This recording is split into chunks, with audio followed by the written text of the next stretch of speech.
Just give me a 10 count. Go.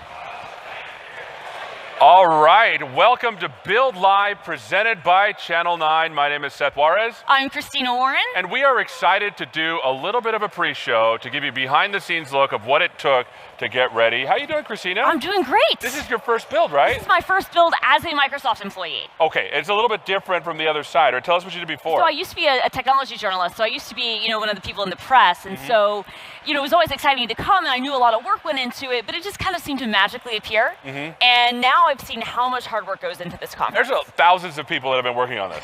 Thousands, yes. And there's a lot of good content that's going to be coming up. In fact, what we did is we came a little bit before, a couple of days ago, and we want to show you behind the scenes. We have a little video that shows you what it actually looks like here when there's nobody here. Yes. Let's roll that right now. Thanks so much, future Seth and Christina. You're looking quite dapper. We're good-looking people. I think so. Welcome to the 2018 edition of Microsoft Build. We have the Microsoft Build live stage right behind us. Right behind us. It's pretty cool. I'm so excited. It's new. It's bold. It's beautiful, if I can say. Those are all adjectives that have been used to describe me, I think. Yeah. Well, my mom, mostly. Okay. So we're going to have a ton of cool content coming out of their live shows, just like you would expect. We're going to have the kickoff that you're watching right now. We're going to have also the keynotes, and then we're also going to have sessions and people, influencers, people that make the products come on stage and tell you all about what's going on. I'm pretty excited. Absolutely. We want to hear from you, so use that live chat and ask your questions. But we're super stoked to be here, and this is my first build as an employee. I know. I'm so glad to be your co-host. I'm glad to be your co-host. Hey, but we've got a ton of other things going on right in this area. We have a podcast booth just over here. Tell us about that. So there are going to be 20 different podcasts, or 20 different podcast hosts, 16 different podcasts. They're going to be recording live, doing interviews with execs, and then putting them on their own channels. It's awesome, and one of the really cool things that we've got going on. I love it. I'm pretty excited. But the best thing, obviously, is the keynote. Obviously. And they gave us badges to go in and look. We do. So we're going to go backstage and see what the keynote area looks like. Should we go? We got the badges. Let's check it out. Let's do it. All right. This is the keynote area where I'm pretty sure you can fit at least 60 million people. Actually closer to 6,000. Right, that's why she's here. But you might even see like some cool Microsoft celebrities just like walking around. Yeah, you never know. And I'm pretty excited, because I don't get to talk to these people very often. No. And I don't see them, right? And so I'm pretty excited. And maybe I'll run into someone like, I don't know, famous like Donovan Brown, for example. Or Paige Bailey. Oh, I know, right? I'm pretty excited. It's amazing. No, this auditorium is huge, and as you can see, like, I feel small just standing here. Like, this is on a mammoth scale. These screens. That's hardcore. And there's a ton of cool stuff going on, right? There's going to be tons of keynotes. I think there's 2 in a row, and there's another one on Tuesday. And another on Tuesday. So we've got Satya's vision keynote, and then there's the technical keynote. It's got Guthrie, and then on Tuesday, Joe Belfiore is doing a keynote. So lots and lots of stuff. I'm excited to see what they have to say. All right, so we're going to go backstage and see what's over there, and then we're going to toss it back. All right, so now we are backstage where all of the tech magic happens before the keynote airs. And this place, how long has this taken for them to set up? I think they started last Thursday, so it's taken literally years. Yeah, I mean, well, 4 days, but... Right, I mean, that's close, cosmically speaking in the universe time. Something like that, right. I guess. Amazing. And the other thing is there's like 1,000 million people back here working on this stuff. Like 50, but also a lot. It feels like more. I mean, that feels a little bit... right to me. I do think that there's probably at least 1,000, miles of patch cable. Cable's important. I mean, let's take a look at this goodness. This is how you're hearing people. You can't trust wireless. Not with so many wireless things happening all over the place, right? No, totally. But this backstage area, I mean, these are the people who you don't want to make them that, because they are who's controlling the keynote. They're doing the switches. They're making sure the PowerPoints run correctly. Like, these are the people who keep everything running. Yeah, and I mean, there's so many buttons I just want to push, but all those dudes and gals are giving me the stink eye. Yeah, I mean, don't press the button, Seth. I know. How many times have we talked about this? Just don't. All right, so let's do this. Let's see if we can sneak onto the main stage and see what it feels like to give a keynote. Should we go? Let's do it. Let's do it. We got to do it. All right, we are here on the actual stage where you would be speaking in front of the 6 million people that are going to be here. Okay, so it was like 6,000. Oh, I know, but it's still a lot of people, right? It's massive. And frankly, like standing up here and looking at this crowd of people, I don't know how Satya does it. Well, I'm pretty excited for this. Okay, so a little bit of a recap of what we've done. We've shown you out there in the Microsoft Build Live area. Yes. We actually looked at the Microsoft Build show floor. We did. We saw a little bit of the backstage. Yep. And we're ending up here on stage where in literally minutes the keynote is going to start. It's going to kick off right from here, and you at home are going to be able to follow us along every step of the way. Awesome. So we're going to kick it back to you, future Seth and future Katrina. Back to you guys. I just have to say, I really love how I was wearing the Snapchat sunglasses the whole time and how lame I looked. Yeah, Snapchat glasses to me are the epitome of hipsterness. They are, but I was, you know what, the real epitome of hipsterness is using them to upload to Instagram. That's true. I did have sriracha sauce in my back pocket, which is kind of hipster as well. It's true. So what do we got going on today? All right, so in addition to the keynote, which is obviously going to be, Satya's keynote starts at, in just a couple of minutes, and then Scott Guthrie's going to do his technical keynote. We've got a bunch of live sessions that we'll be streaming right here, and in between those sessions, we're doing some great stuff here on Build Live. So you're going to be talking with Mads and Anders on languages. Yeah, definitely not going to want to miss Mads and Anders because those dudes are amazing. And you're also going to be talking to Corey Sanders and Rohan Kumar about cloud migration and app development. And I'm excited because Corey's fantastic, Rohan's a genius, and so it's going to be good. Yeah, and then right after the keynote, we're going to do a recap, and we're going to be speaking with Eric Boyd and with Sam George about AI stuff. And IoT. I'm excited. And in between each of those, we also have some of the sessions that are going to be live streamed. I think Harry Shum, the Executive Vice President of AI, is going to be doing a session, and then we have some with Scott Hanselman and Scott Hunter. Is that right? We sure do. We sure do. There's going to be a huge .NET session that you definitely want to tune into. And look, the thing about Build that I like the most is that, like, I mean, it's all my people, it's all the content that I like, and it's all about development. And so if you're a developer, you're not going to want to miss. We have coverage all the way till what? We're going through 6 p.m. tonight. 6 p.m. Pacific time, and also we're going to start tomorrow bright and early for the second keynote. We sure do. We sure do. What session are you most excited about? I am excited about the AI stuff. Because you know I'm all about AI, and in fact, during Harry Shum's talk, I get to do just a little demo. So I'm going to run off stage and go do a demo. Okay, so you got to make sure you tune in. We're going to be live streaming it to Harry Shum's talk because Seth will be making an appearance, and we need to be able to tease you. Let's talk a little bit about the show floor because there's some interesting areas over there. Why don't you tell us what you found? All right, so we've got a great lounge area for the developers, and one of the best things that's going to happen is there are going to be dogs and bunnies and mini horses. There's a cuddle corner. I don't know why I'm even going to be. They should bring an animal. I agree. Over here. I mean, this is what I'm saying. I feel like it should be on this stage at all times. So that's going to be great. We've also got there's an IoT booth. There's a Windows Insiders booth. There's just all kinds of stuff that people can check out to see on the show floor to learn more about other companies, other products. It's great. Hopefully we'll have some time to go out there and get some footage for people that can't be here. That's the plan, is that we're going to be taking some of our downtime to be doing that and hopefully even being maybe live from you guys. And obviously, we've got this chat running, and so when we're doing these sessions, like when you're doing your Q&As, when we're talking to people, let us know what your thoughts are. You can also tweet us at CH9 on Twitter and or at our individual handles and let us know what you think. Awesome. We want this to be as interactive as possible, so if you're online and you're watching, we want to make sure that we can capture what you're saying and what you're thinking so that we can respond back. Well, we're about 30 seconds out from where we're going to start kicking over to the keynote. I want to shout out to a couple of people that are already saying hi in the chat, like Enes Hasha from Kosovo, Gustavo Vera Scuderi, Paraguay, Mohamed El Mehdi Mesfakwi. We're pretty excited. From Morocco, fantastic. Thank you. So hello from Japan. All right, well, we're about 10 seconds out, and what we're going to do is we're going to toss over, a little bit more? We have some more time. Oh, we've got a couple more minutes. All right, cool. This is good. Yeah. So, all right, so you're going to do your AI talk today, and you've got some other talks that you're going to be doing as well. So there's going to be some cool announcements today about some secret projects that I'm probably going to talk about after the keynote a little bit when we do our little bit of a wrap up, and so I'm excited about that. I'm also excited that I'm going to do a demo and talk a little bit about some of the tooling that we can do with AI. So I'm excited about that. So what is the biggest opportunity of AI? Oh, that's a really good question. So AI to me is kind of an interesting thing because people make it into this little bit of a dark art. Yeah. It's like AI is this magic sign. I mean, is Elon Musk right? Are the cyborgs going to like overtake? I don't think so. I mean, Are we living in Westworld? No, like Andrew Ng, who does a really cool course on Coursera, said worrying about AI that's going to take over the world is like worrying about overpopulation on Mars.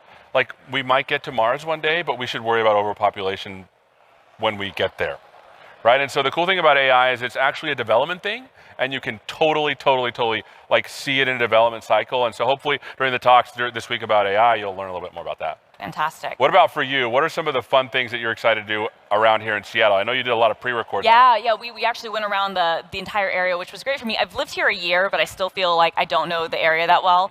Pike's Place Market, which is close by, there's some great food in that area, great coffee all over the place. If you go to Capitol Hill, my neighborhood, there's some great places to check out. Oh, check out SAM, the Seattle Art Museum.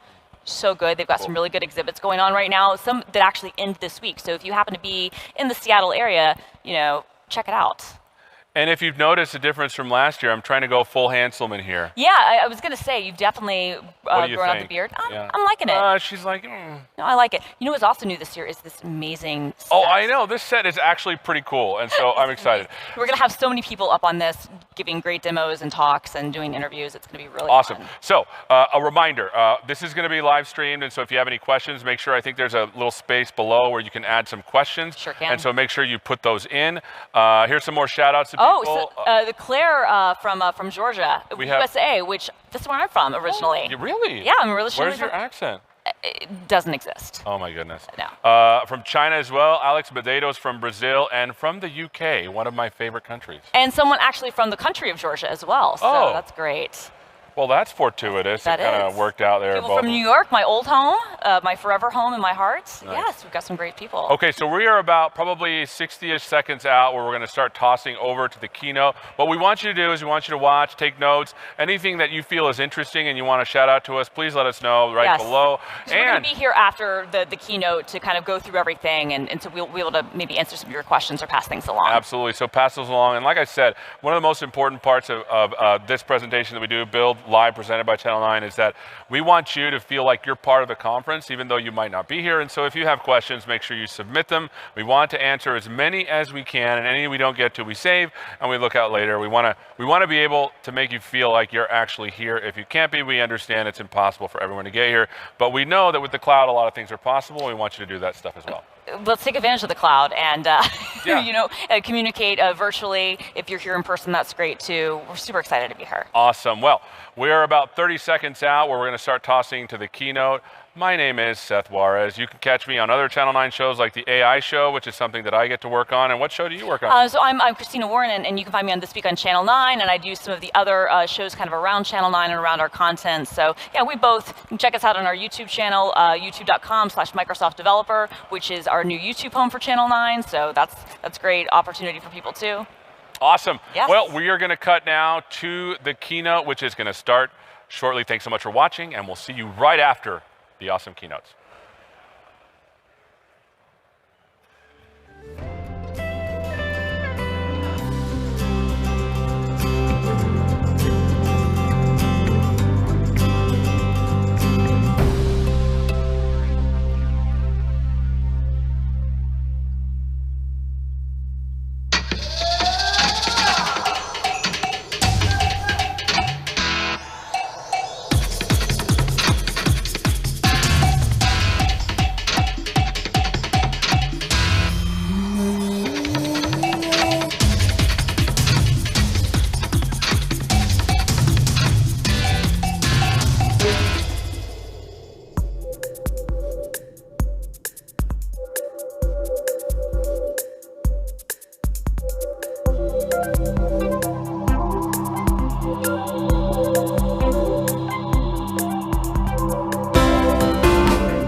Please take your seats. The show is about to begin.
Please welcome Corporate Vice President, Growth and Ecosystem, Microsoft, Charlotte Yarkoni.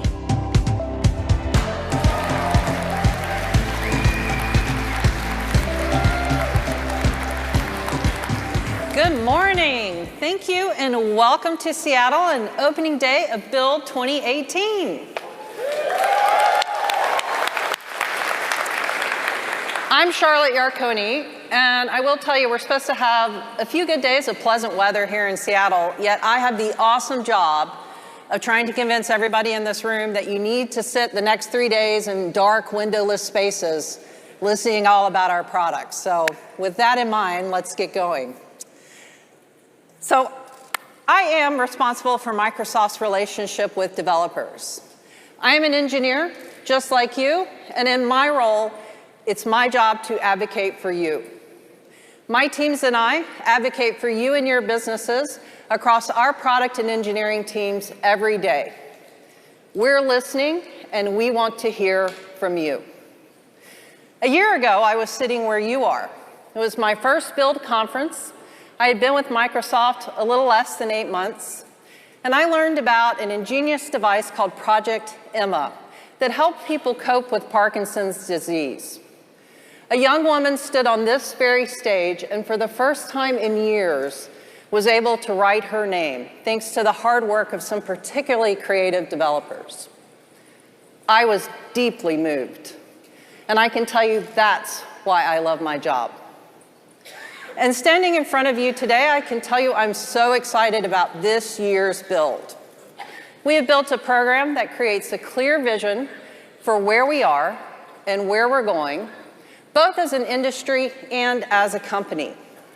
And we've worked to ensure that connection between the vision and the technical roadmap for getting it done is also well defined. This morning, our CEO, Satya Nadella, is going to share our vision for a world of computing powered by the intelligent cloud and the intelligent edge. We'll then dive first into the platform that powers that vision, Azure, with my boss, Scott Guthrie.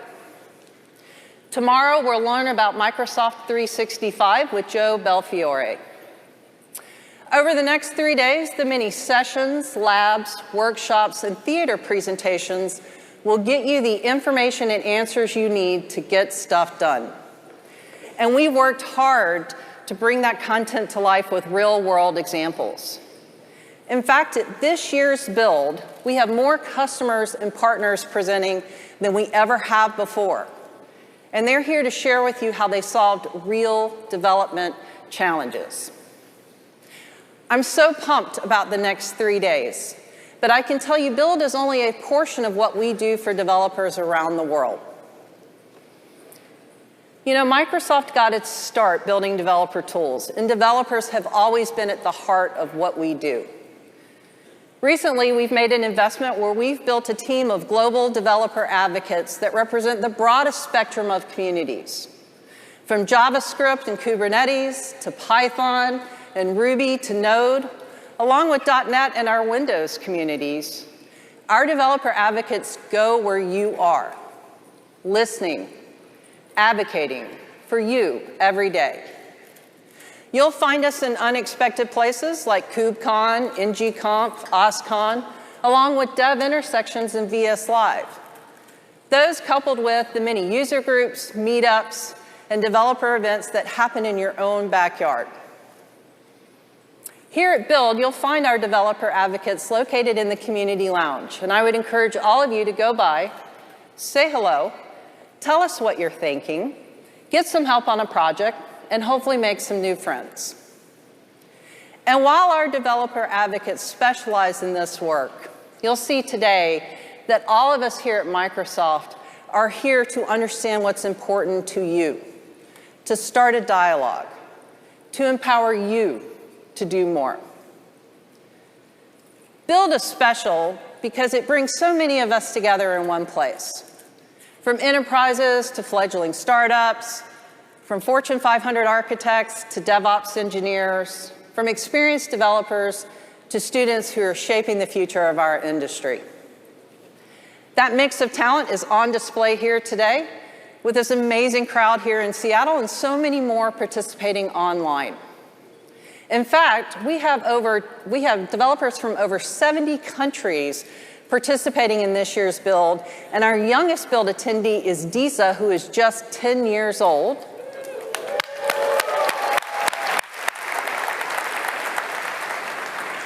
And she's joined by her sister, Anna, who is just 12 years old.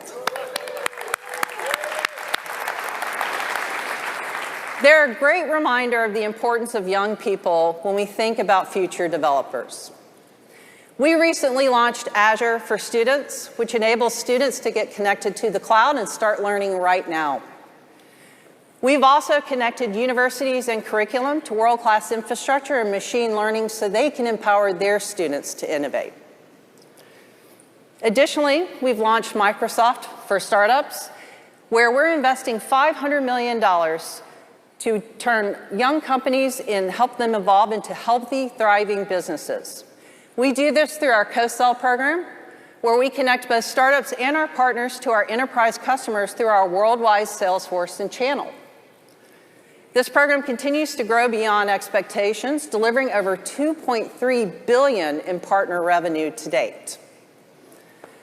And we're also making significant investments in our marketplaces so that we can make it easier for our customers and partners to do business together. So if you're building Azure solutions, please check out our cloud marketplaces.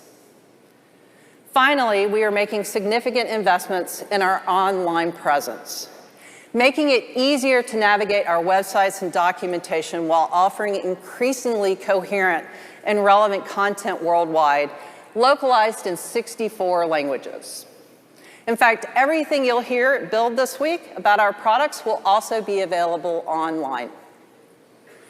You know, Satya often remarks, there has never been a better time to be in technology. I truly believe that. There has never been a better time to be in technology, and there has never been a better time to be a developer. Thank you all for coming, and have a fantastic Build.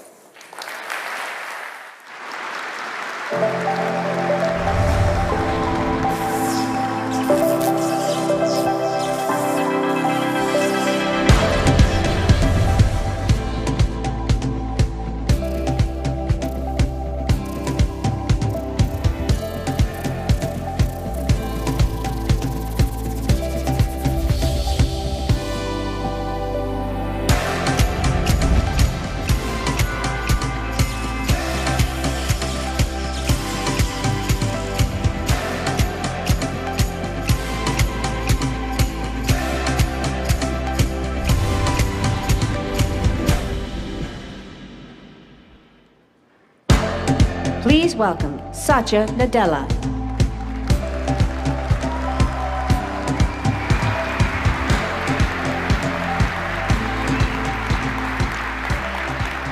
Good morning and welcome to Build 2018. Welcome to Seattle. It's fantastic to see you all back here. You know, this morning I got up and I was reading the news, and I hear Bill Gates is talking about stock. And he's talking about the Apple stock. And I said, wow, in the 30 years that at least I've known Bill, I've never seen him talk about stock. But today must be a new day for sure. when you hear Bill talk about Apple stock. So that's the new Microsoft for you.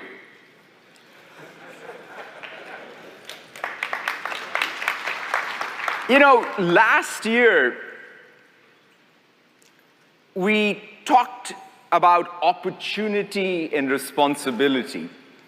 And both those topics have been so far amplified. It's unimaginable. In fact, for the first time here last year is when I started talking about the intelligent edge. And 12 months after, it's everywhere. In fact, at this conference, it's going to be something that we will unpack in great detail. The platform advances are pretty amazing. But most importantly, it's the developers who are pushing these platform advances. So to see the intelligent edge go from some sort of a conceptual frame to this real thing that's shaping the cloud is stunning. Last year, we also talked about this notion of responsibility and that none of us wanted to see a future that Huxley imagined or Orwell imagined. And that's now become a mainstream topic of discussion. And so I was thinking about the historical parallels where there was this much change, this kind of opportunity, this kind of tumultuous discussion. And I was reminded of a book that I read maybe 3 years ago by Robert Gordon, The Rise and Fall of American Productivity, or American Growth. And in there he, in fact, talks about the Industrial Revolution and even contrasts it with the digital revolution. He gives PC credit for the last time digital technology showed up in our productivity stats, which is nice. But in general, he sort of talks about what an amazing revolution the Industrial Revolution was in terms of its broad sectoral impact and productivity and growth. This is a picture of New York City, probably 1905, I'm told. Flatiron building, and what you see is horse carriages. And if you go to the next picture, this is 20 years after. And you see all the artifacts of the Industrial Revolution and its diffusion. You see the automobiles.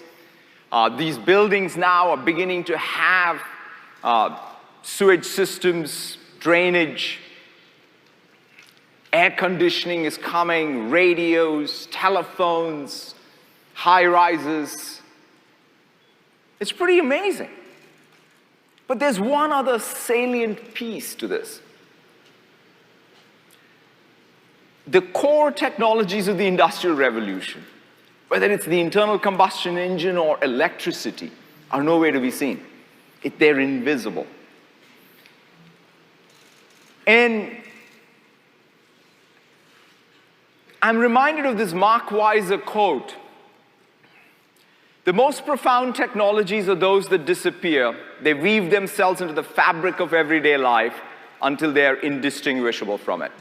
This was from his very influential paper, early 90s, when he was at Xerox PARC.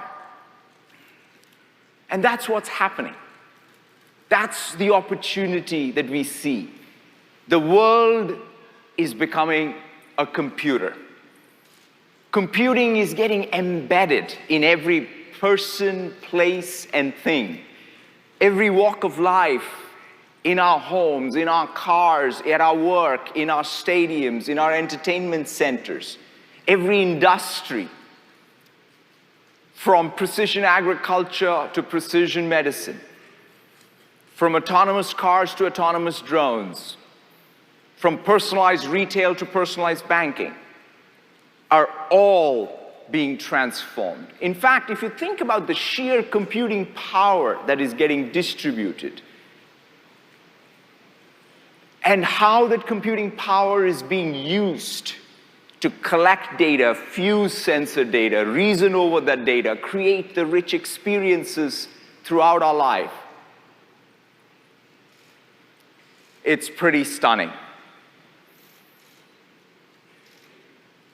That's the opportunity that we have. It's in some sense endless. But we also have responsibility.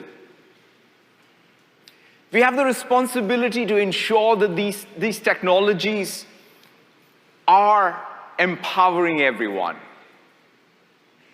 These technologies are creating equitable growth by ensuring that every industry is able to grow and create employment.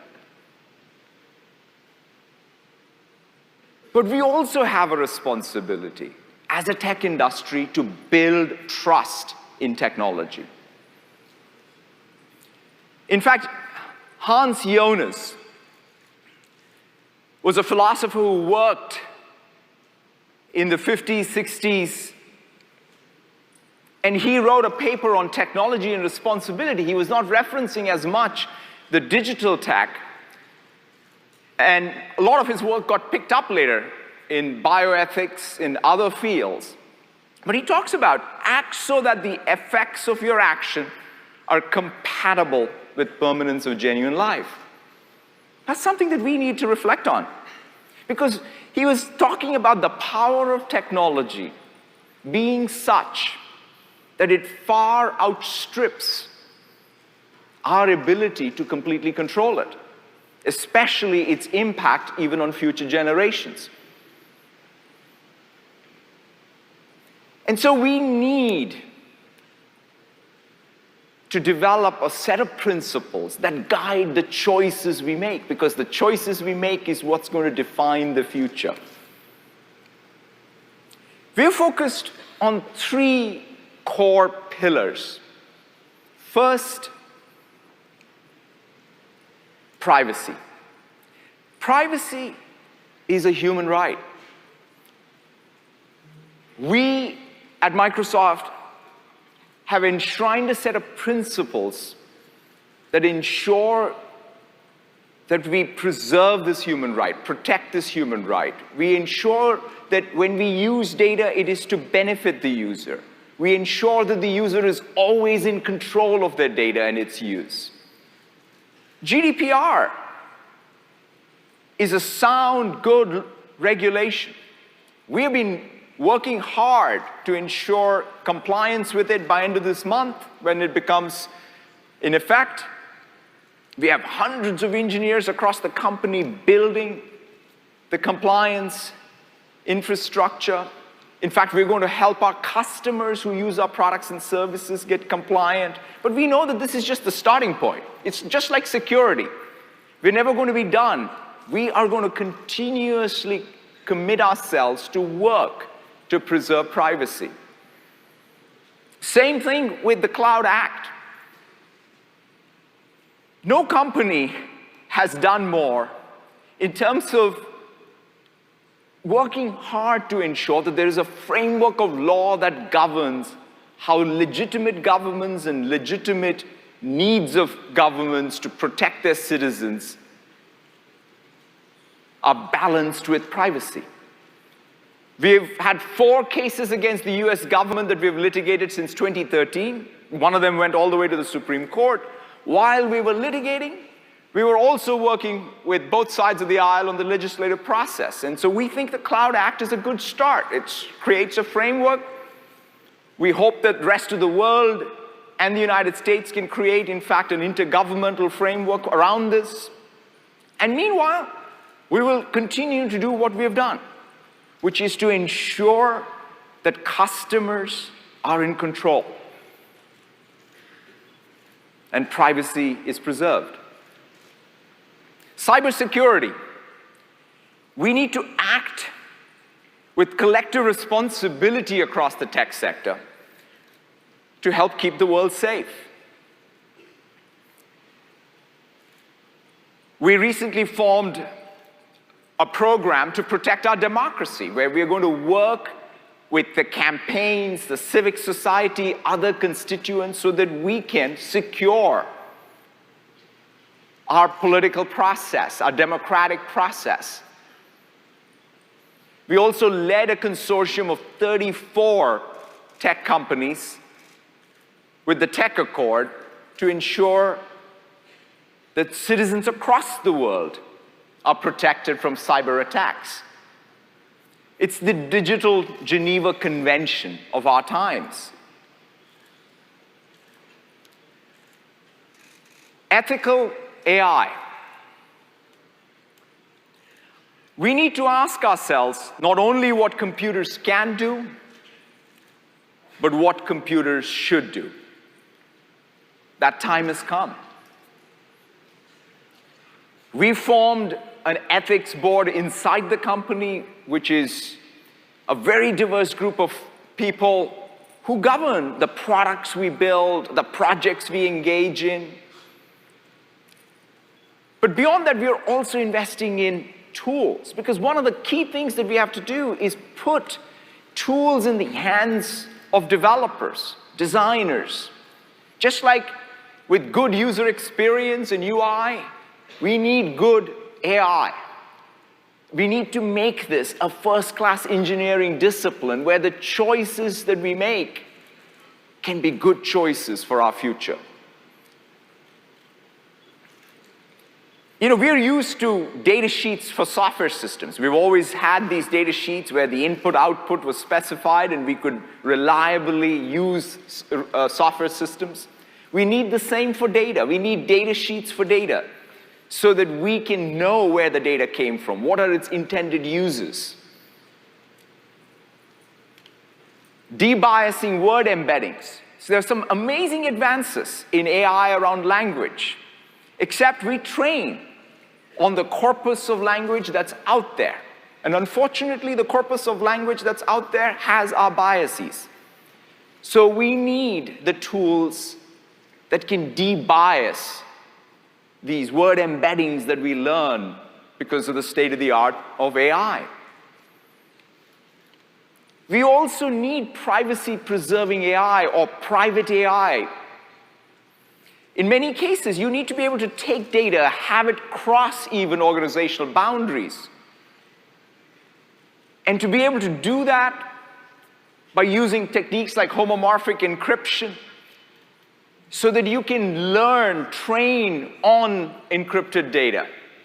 We're already working on some of these technologies. We have libraries that work with things like Azure ML, and we're working with the healthcare and pharma industries. So these are investments we're making today to ensure that we can all collectively make ethical AI choices. This is what grounds us. This opportunity and responsibility is what grounds us in our mission to empower every person and every organization on the planet to achieve more. We're focused on building technology so that we can empower others to build more technology. We've aligned our mission, the products we build, our business model, so that your success is what leads to our success. There's got to be complete alignment. So this conference and the rest of my talk is about creating that opportunity for all the developers in the room. We're focused on two massive platform opportunities. One, Microsoft Azure, the other, Microsoft 365. And both these platform opportunities are being shaped by one major shift in the technology paradigm, the shift to the intelligent cloud and the intelligent edge. And there are three foundational technologies that are impacting this shift. The first one is ubiquitous computing. The world's applications going forward need a ubiquitous computing fabric from the cloud to the edge. They need a new app model that is distributed, event-driven, and serverless. That's what we're building with Azure. Azure is being built as the world's computer. It already has 50+ regions, 70+ certifications, more regions and more certifications than any other public cloud. And that's so that we can meet the real-world needs of customers, their digital sovereignty needs, their regulatory needs. But we're not stopping there. In fact, as computing spreads, as there is need for computing at the edge, we are building out Azure, Azure Stack, Azure IoT Edge, and Azure Sphere as this one computing fabric that supports this new application model. And so let's delve right into it. Let's take one at a time. Azure. We've had something like 130 new capabilities that we have shipped in just the last year in Azure. The pace of innovation is pretty stunning. In fact, there is 70 of them that are going to be launched just at the Build conference. Azure Stack, and of course we have all the customers, the brands you saw in the previous slide. It's amazing to see year over year growth of Azure in terms of how deeply some of these brands rely on Azure. And Azure Stack, which is just a year old, is supporting multiple scenarios. For example, Chevron is using it so that they can essentially have Azure in a disconnected way at their oil rigs. A bank in South Africa, ABSA, is using it for their regulatory workloads, as well as using the public cloud Azure.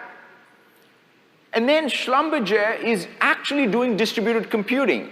So they use the public cloud as well as Azure Stack as one fabric to be able to distribute compute so that it's close to where the data is.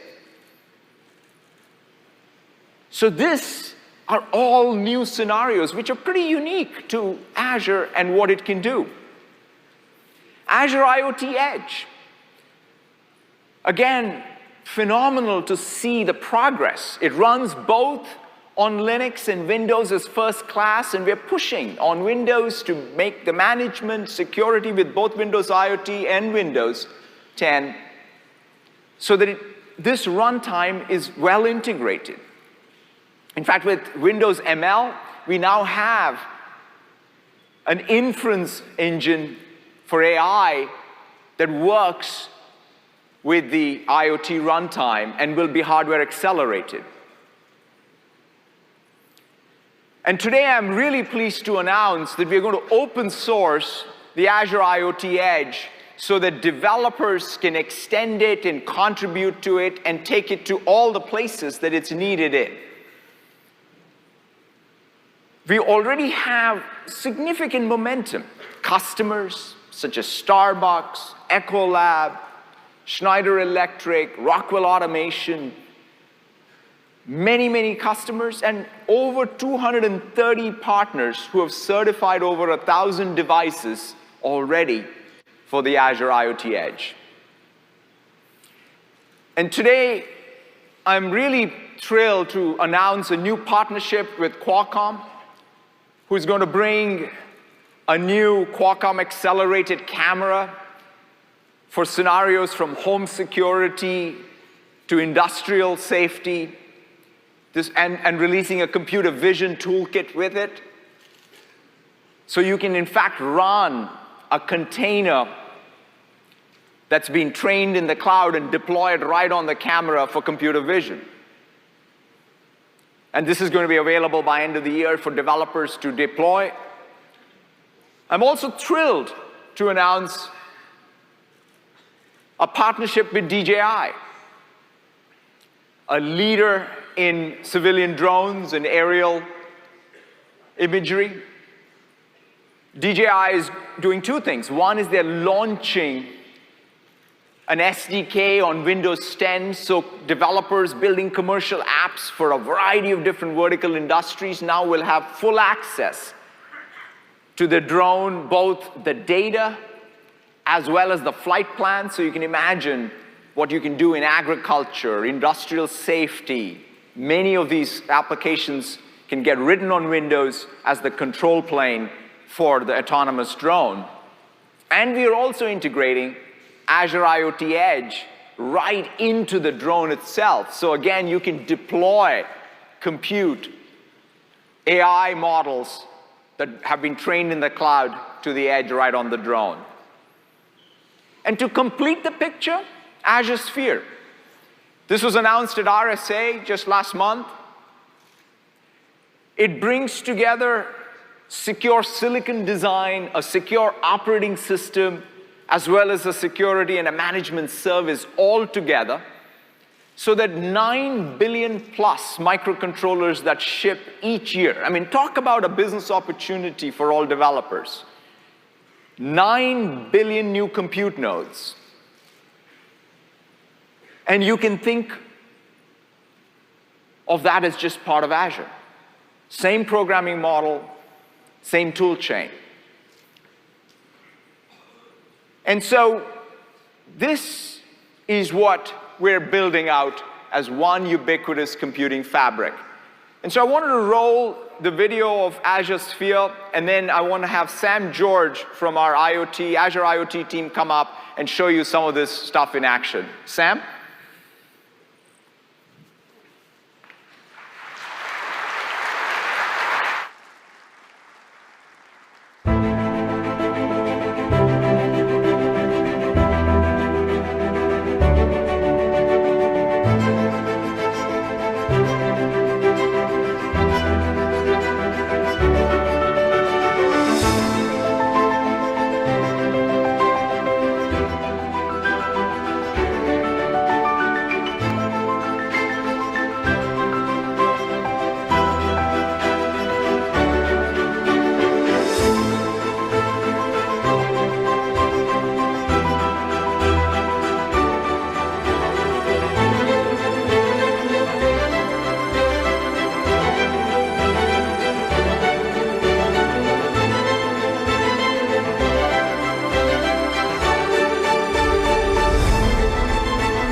Thanks, Satya. Good morning, everyone.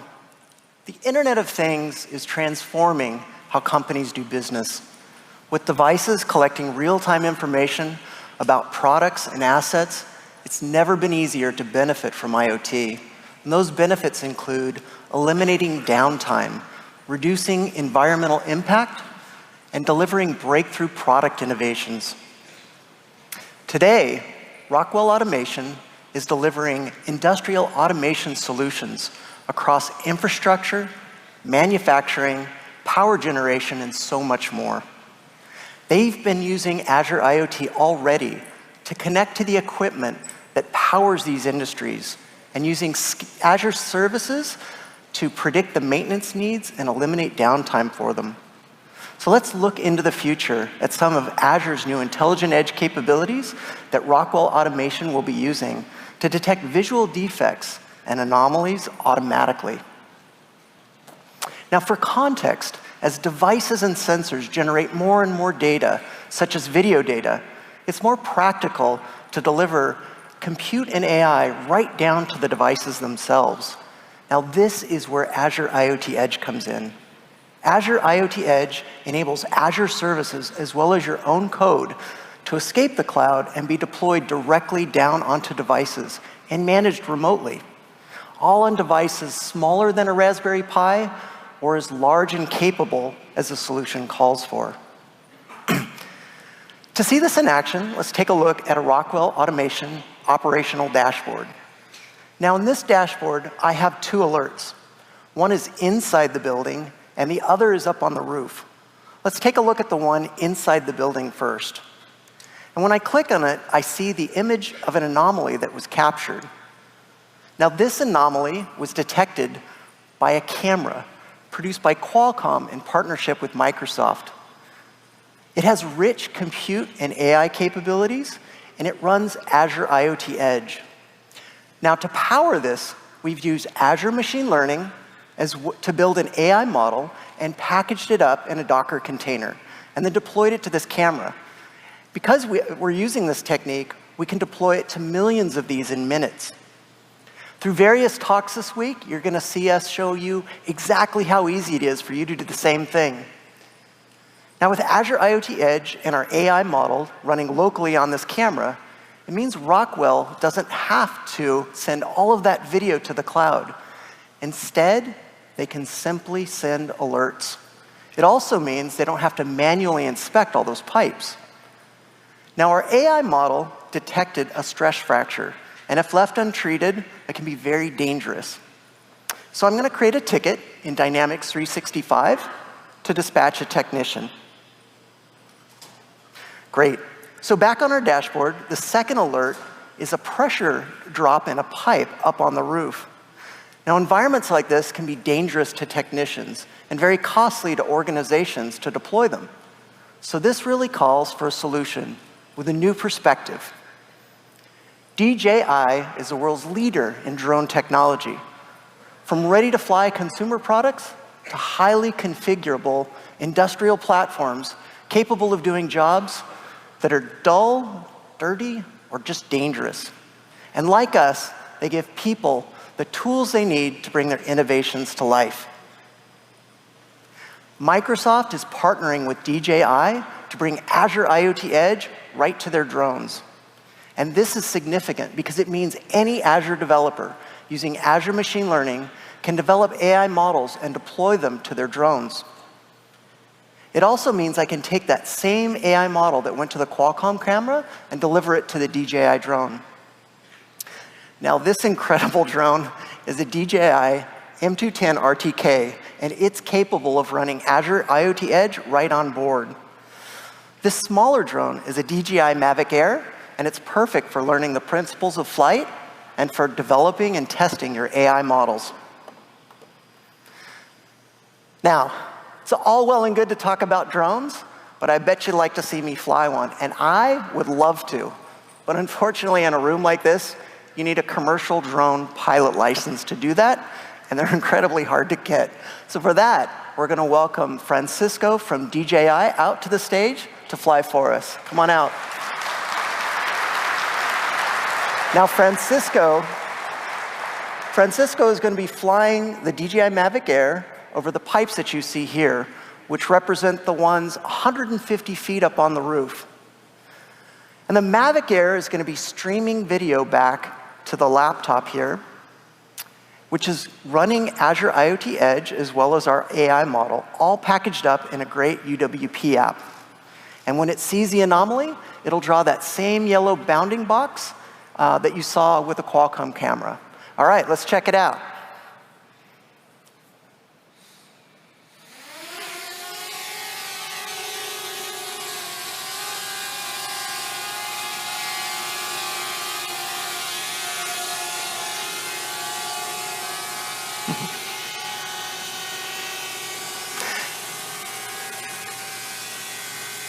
Now, as you can see, we're detecting that anomaly in real time. For the first time ever, we're able to stream video back from that drone to this laptop running IoT Edge and our AI model, which was developed in the cloud.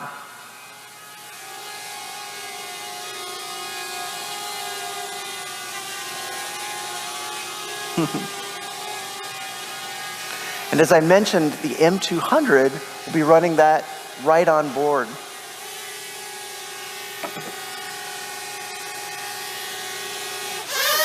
Great, thank you, Francisco.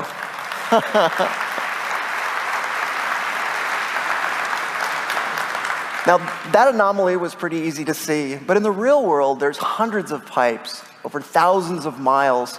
So solutions like this will save Rockwell significant time and expense. Now, if you're eager to try this out, DJI is offering an early release of the Windows SDK exclusively to Build attendees. Stop by their booth, check it out, and try it for yourself. Now, you've just seen 2 instances of the intelligent edge in action, deploying the same AI model to both the Qualcomm camera as well as the DJI drone. And the best part is, as I find new defects in my model and retrain it, I can deploy that out in minutes to millions of devices, immediately making the intelligent edge even more intelligent. Thank you.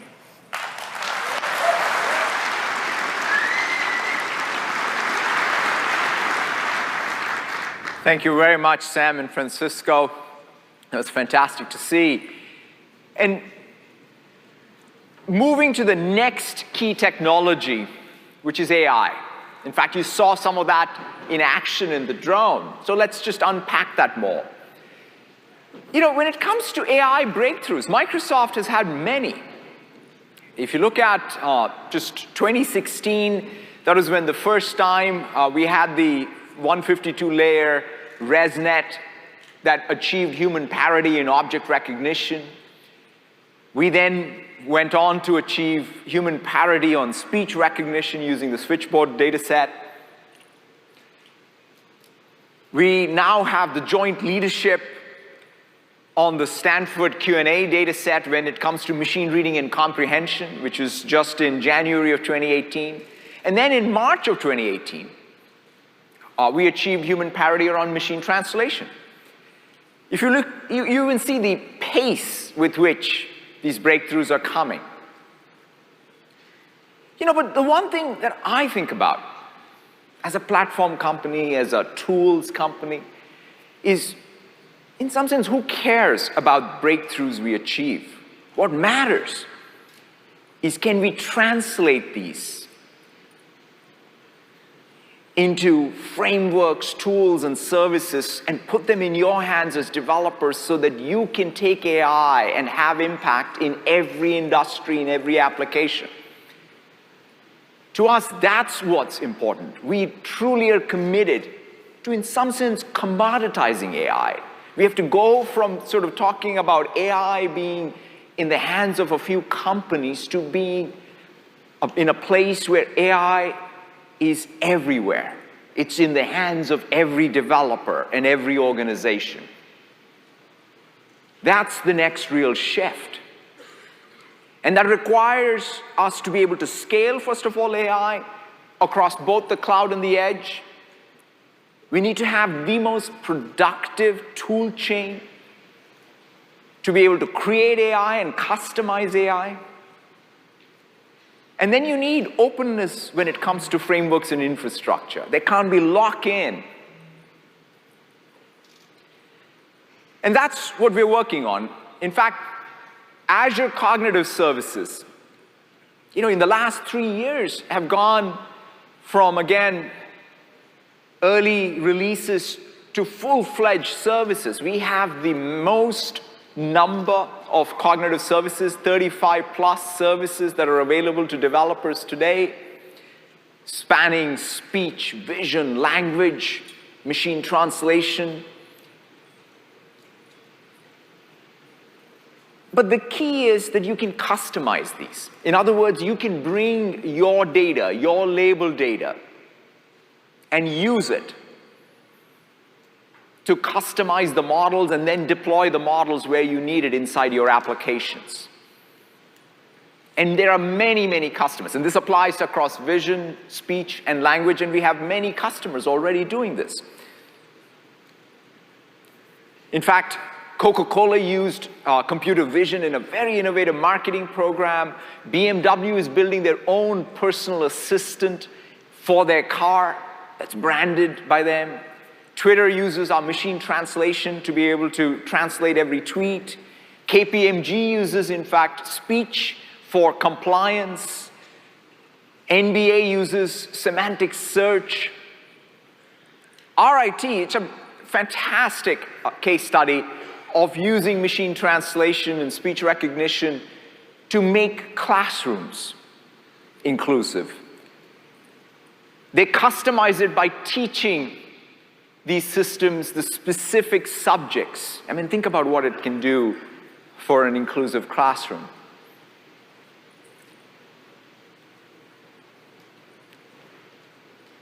But these cognitive services are also ushering in many AI-enabled devices. In fact, Huawei has built a broad range of devices. Their Mate 10 includes our machine translation and does even offline translation using their NPU on board.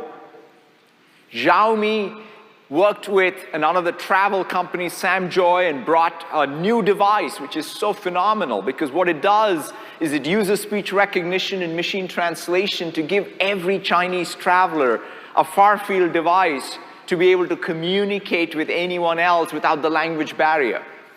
It's pretty amazing to see this device in action without the awkwardness of a phone that you're trying to thrust in front of someone.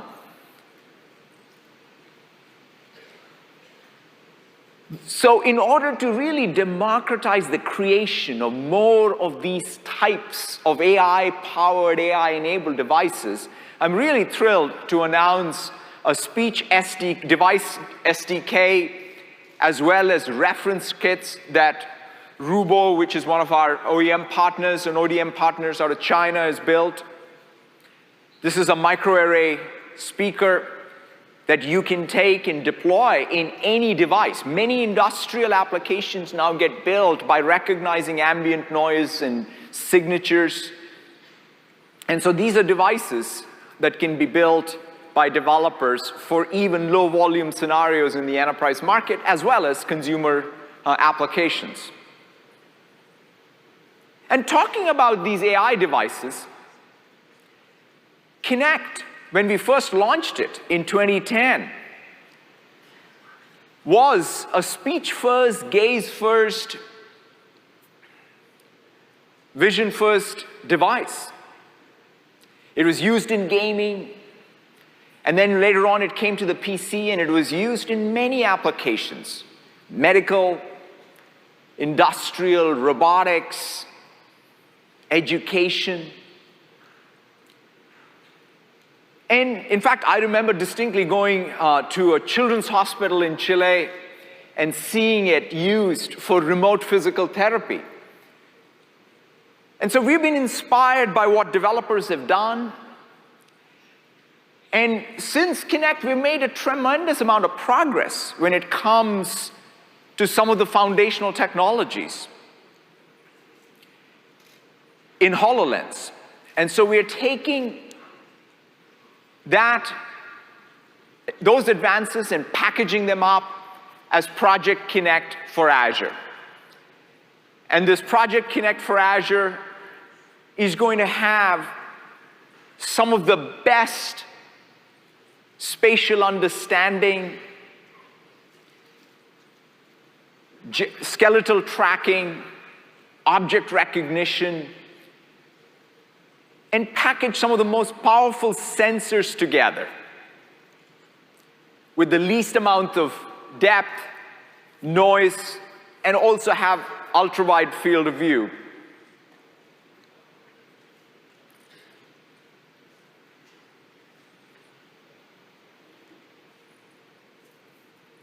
And so this set of sensors we expect to be fully integrated into many different applications, both on the consumer side as well as the industrial side. The next big area of AI is conversational AI. It was 2 years ago when we talked about bots as the new applications. Every company will build branded agents. This is pretty critical because if these are the new apps, you need to be able to brand them, especially the consumer-facing ones. It's not sufficient to just build skills for others' agents, but you need to be able to have your own agent that can directly talk to customers. And every agent should be able to converse across multiple personal digital assistants. Right?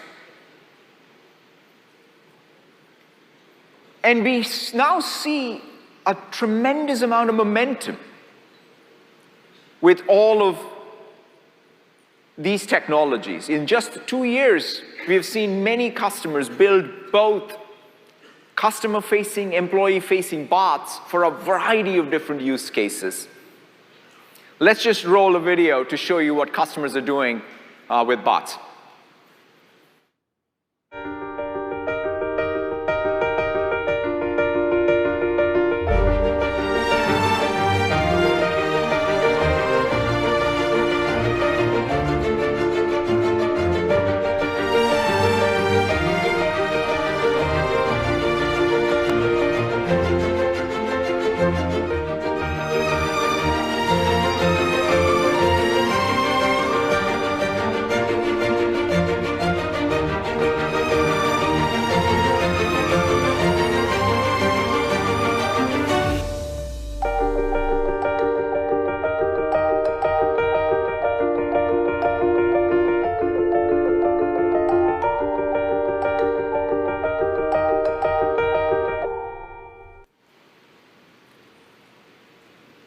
And at this conference, we're launching 100+ new features for the bot framework so that you can continue to build these conversational interfaces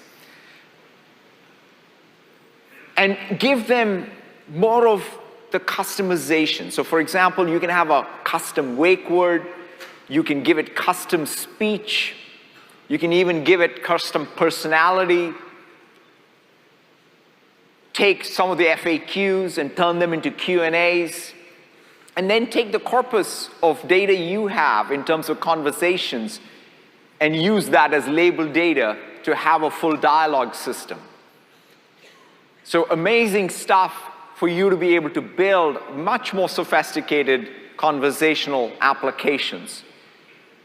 We also have the capability to be able to take the applications you build and then have them show up in all channels and personal digital assistants. So having done all the hard work of having built one conversational interface, you want to have the maximum reach as a developer. So that means you should be able to publish it in Cortana, you should be able to publish it in Skype, in Facebook, and we have now 16+ channels. By just simply registering the channel, tagging the intents, you can have your conversational interface show up everywhere. So this is, I think, one of the key concepts that we want to make sure we get across is the separation of how you build the conversational dialogue system and the tool chain you need, the sophistication of that tool chain, so that you can build a branded asset from where all it shows up. They don't need to be coupled. And that's what we're enabling. When it comes to tools and frameworks, it starts with having the best data estate. And Azure, you'll hear from Scott later about our data estate. Last year, we started talking about Cosmos DB. It's one of the fastest growing databases today. To what we have done with SQL and our data warehouse and our data lake, because you now have the ability to bring all your data in its native form and then have a best tool chain for you to be able to prep that data, to iterate on it, to build your models, and then to deploy them where you need it, either using our batch services or our Kubernetes service. So that tool chain is what's going to be very, very critical to be something that gives you that productivity edge. But there's one other thing, which is we want to make sure there's openness in every layer. Just because you like one of the frameworks, in fact, you should be able to choose any framework. You should be able to choose CNTK or TensorFlow or PyTorch or MXNet, any framework of your choice. use those frameworks, using this tool chain to build your model, and then you want to be able to deploy it on the infrastructure. And even there, we have worked with Facebook to create this open neural network exchange, Onyx, which is supported broadly now by all of the frameworks I mentioned, as well as the hardware acceleration from Intel, from Qualcomm, NVIDIA. It's supported the 2 inference engines, Core ML on iOS as well as Windows ML supported. So that means you have this intermediate representation between your frameworks and the hardware so that you don't get locked in. Just because you love one framework doesn't mean you got locked in to one particular neural processing unit. And so we want to open that up. And talking about AI infrastructure, I'm really thrilled to announce the preview of Project Brainwave. Project Brainwave is a distributed real-time AI fabric that today is working with FPGAs from Intel to bring the best-in-class real-time AI, low-latency AI capabilities and inferencing capabilities. It has 5x lower hardware latency than TPU for real-time AI. And this is going to be available in preview for developers. And we're also going to extend it all the way to the edge. We're working with our system partners to take FPGA and make it available wherever Azure is available. And we have many customers who have these high precision and high throughput needs who are working with us. And one such customer is Jabil. And so let's roll the video to show you how they're using FPGA for real-time AI already. People tend to think of Jabil as a contract manufacturer. We are more than that. We're a manufacturing solutions provider. We've been talking with Microsoft about Project Brainwave. The benefit of the FPGA is the ability to deploy our machine learning models at the edge at a lower cost than GPUs, but at a higher performance capability than CPUs. The early test result from Microsoft has shown FPGA is capable of predicting 550 images a second, comparing with a CPU cluster with 40 images a second. The potential for Project Brainwave is substantial in allowing us to move forward at scale for machine learning across Jabil. Very exciting.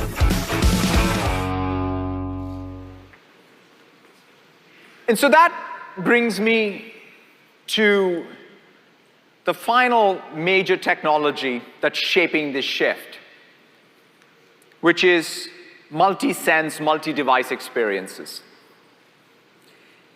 And Microsoft 365 is the coming together of Windows and Office to build this multi-device, multi-sense experience, service, and platform. And it puts people at the center versus devices at the center.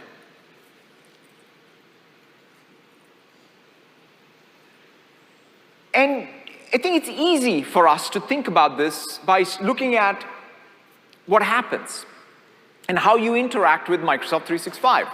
You may pick up a phone and use Outlook Mobile in the morning. You're in the car, you're joining a Skype meeting because Skype is embedded in the car dashboard. You come to work, you work on a PC, on Word, and you're collaborating with someone from across the country. You're in a meeting where you have a large screen device like the Surface Hub. During a single day, you're using multiple devices. You're at multiple locations, working with multiple people, and interacting using multiple senses. That's the world we already live in. We need an operating system. We need a platform that abstracts the hardware at that level, that creates an app model at that level. Single devices remain important, will remain important, but this meta orchestration is what we need to do. We need to up-level even our concept of what an operating system is, and that's what Microsoft 365 does. And in fact, you can start as a developer, right, at least in the case of Windows, where a lot of our applications are, which is on the desktop, on your laptop. With Fluent, you can modernize for the mouse and keyboard a Win32 app, a WPF app, a Universal app.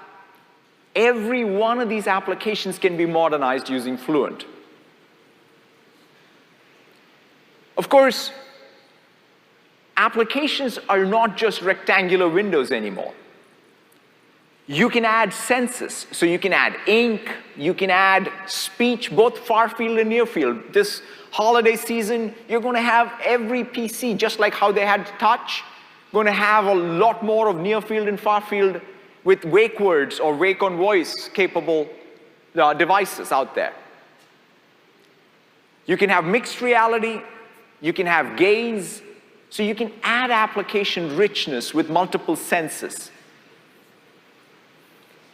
But also, the applications themselves are going to be multi-device. In fact, at this conference, you're going to see how we're taking the Windows shell and using essentially the same set of APIs in Microsoft Graph to extend the shell. Timeline, which Joe will talk more about tomorrow, allows you to go from the phone to the PC and back and complete your tasks as one continuous stream. In fact, I think of Timeline allowing me to treat the phone as a second screen to the PC. And we're also introducing new capabilities for the phone. This is your ability to, in fact, take the phone and treat the PC as a second screen. So these are multi-device extensions of the shell. Office is built by definition as a multi-device service. So you can be on a Mac with Teams, an Android phone with Teams, and you can build a bot that integrates into Teams. You can have an adaptive card that integrates, basically allows you to take your service and the action on the service is showing up as an adaptive card in Outlook, either on a phone or on a PC. You can also have Excel call a cloud function. So you can go to Azure and use Azure functions to write a machine learning or an AI module that gets called by Excel using its cloud function functionality. These are all things that is extensions of M365. Perhaps one of the most quintessential multi-device, multi-sense surface areas is Cortana. Cortana is part of Windows Shell. It's built into Outlook. It's going to be built into Teams. It has these unique capabilities. It has the unique capabilities around scheduling meetings, transcribing meetings, keeping commitments. It saves me every day because it knows the mails I send where I commit to things, and it reminds me of those. And I already talked about how something like the bot framework can be used to build skills for Cortana as well as many other surface areas. But there's one other thing that we've been doing with Cortana, which is ensuring that Cortana can even converse with other personal digital assistants. We want to make it possible for our customers to be able to get the most out of their personal digital assistants, not be bound to some single walled garden, and for developers to have access to the maximum number of users. And so we've been working with our friends across the lake at Amazon to really bring Alexa and Cortana together to benefit every user and every developer out there. And to really show you this, I wanted to introduce up on stage Megan Saunders from Microsoft and Tom Taylor from Alexa.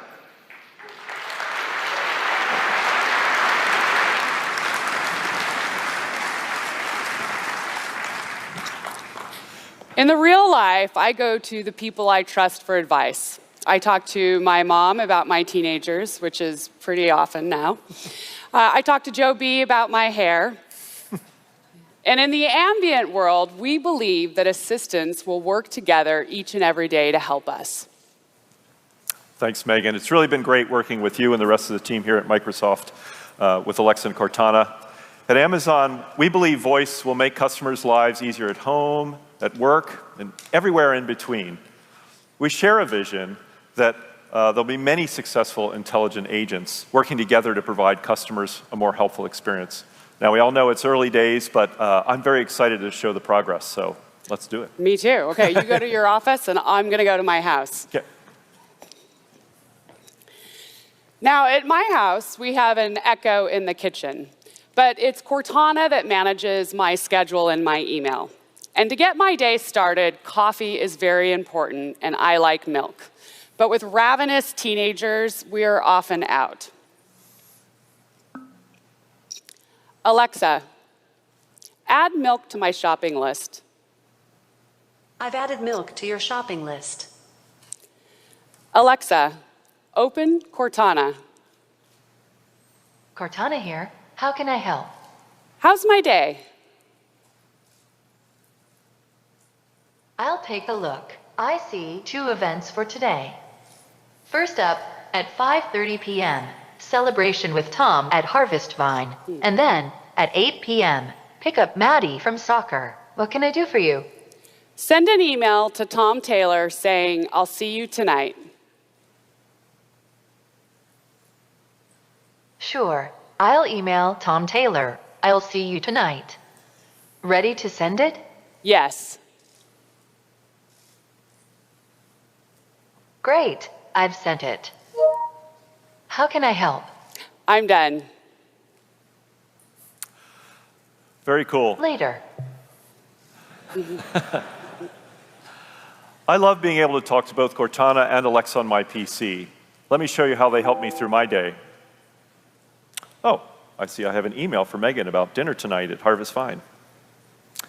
Hey, Cortana, where is Harvest Vine?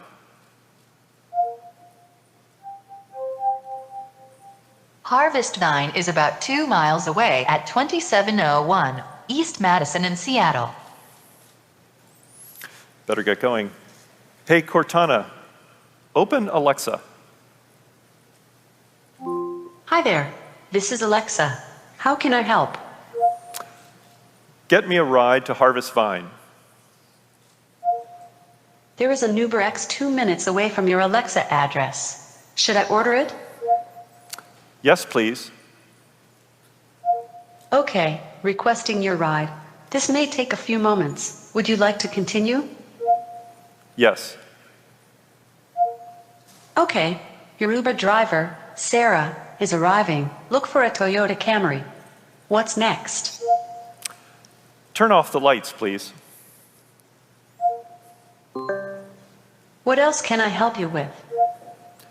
What do you think about Cortana?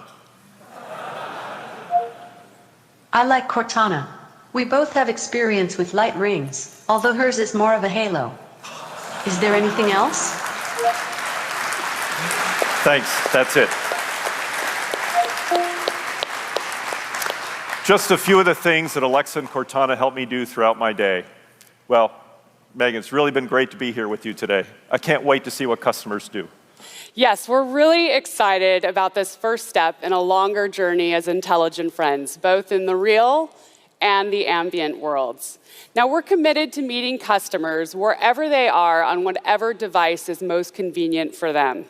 Now, this experience is still in a limited beta, but you can go to this website to be notified when we go live.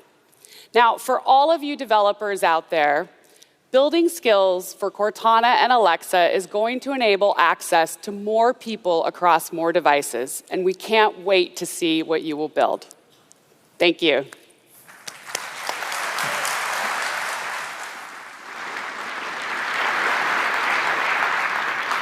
Thank you so much, Megan and Tom. So that shows you how every Windows developer, every Office developer going forward, across all of these experience scaffoldings, from Cortana to Teams to Outlook to Timeline to Windows, can become an M365 developer.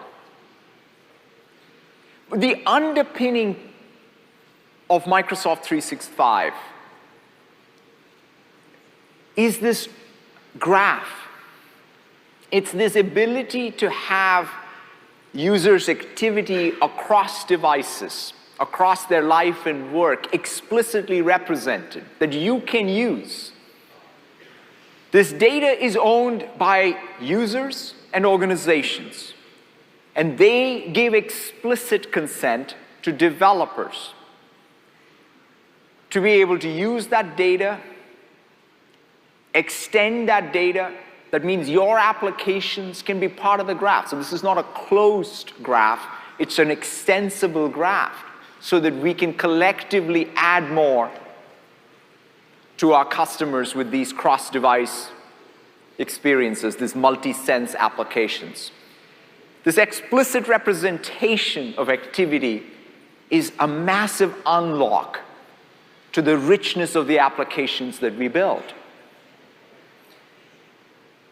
And already many developers are taking advantage of it, from Adobe to GitHub to HubSpot to Sage to Trello to Zendesk. These are all graph developers.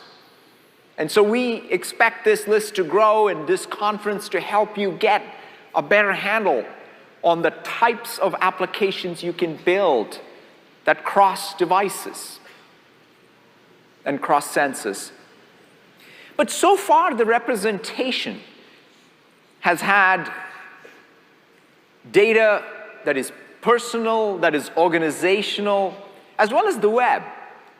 But it's all been digital. In other words, it's digital artifacts that have been schematized. We want to go to the next step. We want to be able to take the real world, spatial data, hospital, factory, homes, offices, as explicitly represented entities in this graph, so that you can build applications that are just not about the digital world, but span the digital and the physical world. And this is where some of the work that we've done with HoloLens has already taken us. But we are now launching a set of SaaS applications as part of Microsoft 365, which use HoloLens to be able to bring the spatial data into the Microsoft Graph. And to show you both these advances in Microsoft 365 for first-line work and these new SaaS applications, and then have other colleagues join her to show all of Microsoft 365, please help me welcome Lorraine Bardeen. Hi, Lorraine. Thank you, Satya. We're going to show how Microsoft 365, Azure, and the Microsoft Graph can bring the power of computing into the real world. So first, I'm going to talk about industry and about first-line workers. And then we're going to switch gears and talk about the future of meetings and knowledge workers. So first-line workers in any company, they're the first to the customer, and they're the first to the problem. We see a huge untapped potential to empower those 2 billion first-line workers around the world with technology, so they can further contribute to the growth and the innovation and the success of their companies. And this opens up a huge new business opportunity for you as well, to bring your existing skills to a new customer base. So let's start by talking about what we've learned. In the past couple of years since we started shipping HoloLens, my team has been paying really close attention. What are those workflows that cut across first-line industries? We've collaborated with hundreds of customers, and we've identified that those highest value workflows are remote assistance, space planning, training and development, and product-focused collaboration, and real-time access to IoT and spatial data. So let's take a look at the first two of those high-value workflows, remote assistance and space planning, through the eyes of our customer, ZF Manufacturing. Let's roll that video. ZF Transmissions is a worldwide builder of high-end transmissions for luxury and industrial vehicles. We want to be the technology leader for automotive support autonomous driving. If I want that, I can not only have the best product, I also have to have the best processes. And I have to have the best technology to support our processes. The passion is about bringing technology that adds value. And not just value to the business process, but value to the people. Because without the people out there on the shop floor, we're nothing. I'm Matthias Stütz. I try to solve problems that the machines have, that they have less downtime, that we have a higher technical availability. Because if the machines are not running, we're not producing parts, so we don't make money. I'm Malik Baden. I'm a planning engineer here at FTG. I receive layouts for new equipment to come into the plant and make adjustments and then place those pieces of equipment in the plant drawing. A lot of times I have to take screenshots at specific angles so that I can get exactly what they want to see, and I have to make adjustments and really have to fill in the blanks with an explanation. And I have a difficult time trying to produce that with the tools that I have. 99% of our equipment comes from Germany and Switzerland. Either they can help us over the phone or they have to fly in. So it could be a day, could be 5 days. Speaking to someone who has the same machine in Germany and has 10 more years of experience with it, you can figure out problems way more faster. I saw items that I've spent hours on building come into a real-life environment, and I was able to manipulate those and change those to reflect the environment that they're in. That was a great planning tool. When I can do what I love the most, and technology helps me with that, I don't feel like I'm wasting my time. I'm a person of very few words. I communicate best through my creative endeavors, so that's the tool that I prefer to use, and hopefully it becomes one of the best tools that I have.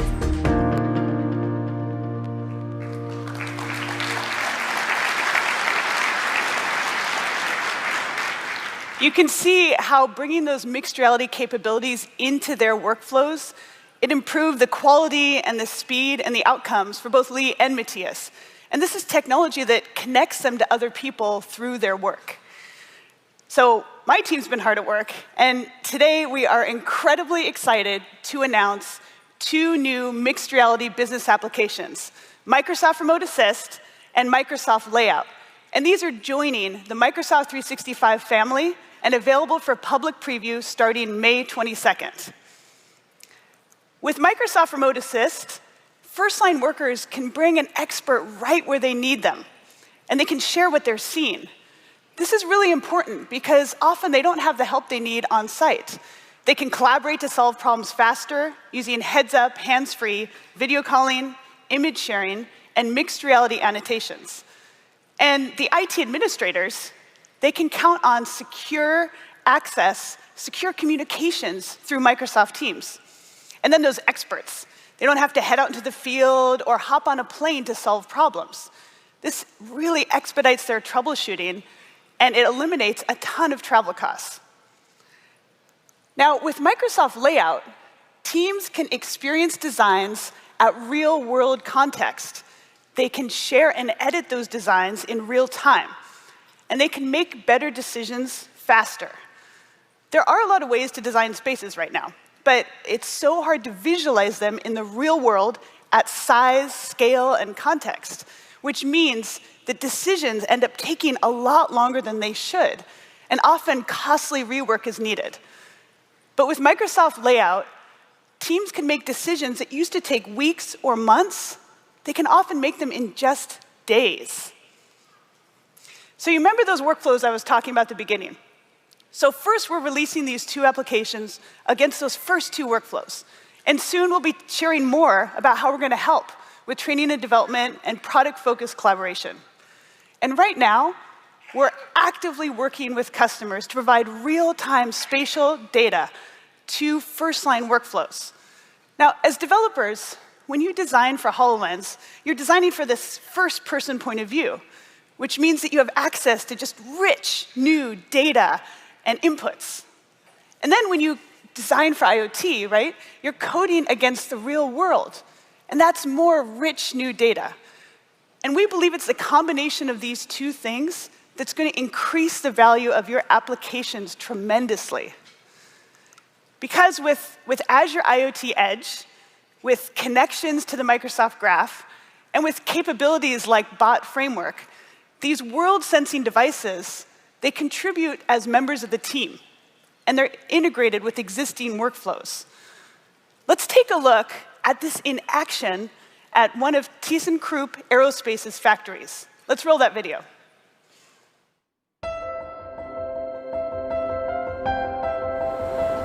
At ThyssenKrupp Aerospace, we partner with the world's leading aerospace companies to simplify their supply chain management. We have a complex flow of materials in our factory to keep production running smoothly.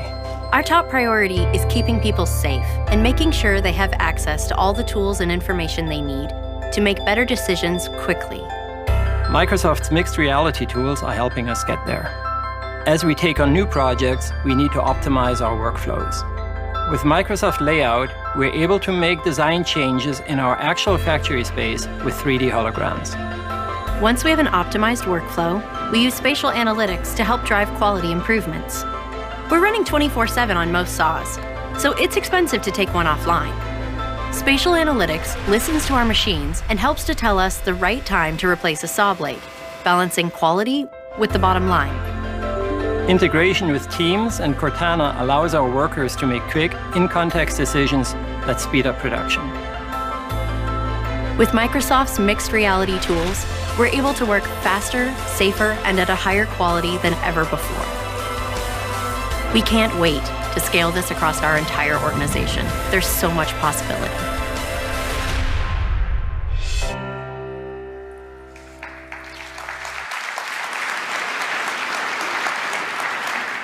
Some of you who were here last year will remember we showed this great demo of a workplace safety scenario in a factory. So it's only a year later, and ThyssenKrupp is using Azure IoT Edge, Microsoft Graph, Teams, and Cortana assembled into a workflow that's improving workplace safety and efficiency in their factory. These world-sensing devices, they can offload work so that the first-line workers can focus on their most important work, and they also provide their company with its own spatial data in a standardized format, so it can just be pulled right into existing workflows. So these three things that we talked about today, we're launching these mixed reality applications, and this is, in large part, it's contributing to a big audience expansion to those 2 billion first-line workers. It's a new set of customer needs and a new business opportunity for all of you. And we're also making available this spatial and IoT data, both to first-line workers and to their companies. Now, my team, we work to integrate cloud and edge and mixed reality technologies into products. What we're doing is we're breaking ground so that you all can invent and get to market even faster. And we just love being on this journey with all of you. So let's switch gears now, and let's take a look at the future of modern meetings. And for that, I'd like to invite out on stage Rana. Thanks, Lorraine. A key component of building a modern workplace is creating tight connections between the people you work with, the content you create, and especially the conversations and meetings you share. So today we're going to show you some conceptual scenarios for how you can create those connections with intelligent devices and services that understand both our physical world and our digital world. Let's start with something we're all familiar with, meetings. Hey, Cortana, set up a meeting right now with the smart building team to discuss the new project proposal we're creating.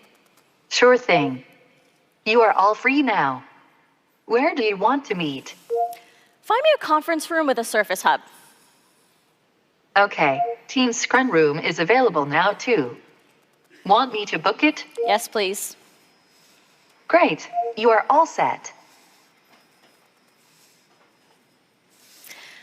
What you can see behind me is a common office meeting room, but this one's different. On the desk, we have a prototype device built on similar technologies to the ones we showed you earlier.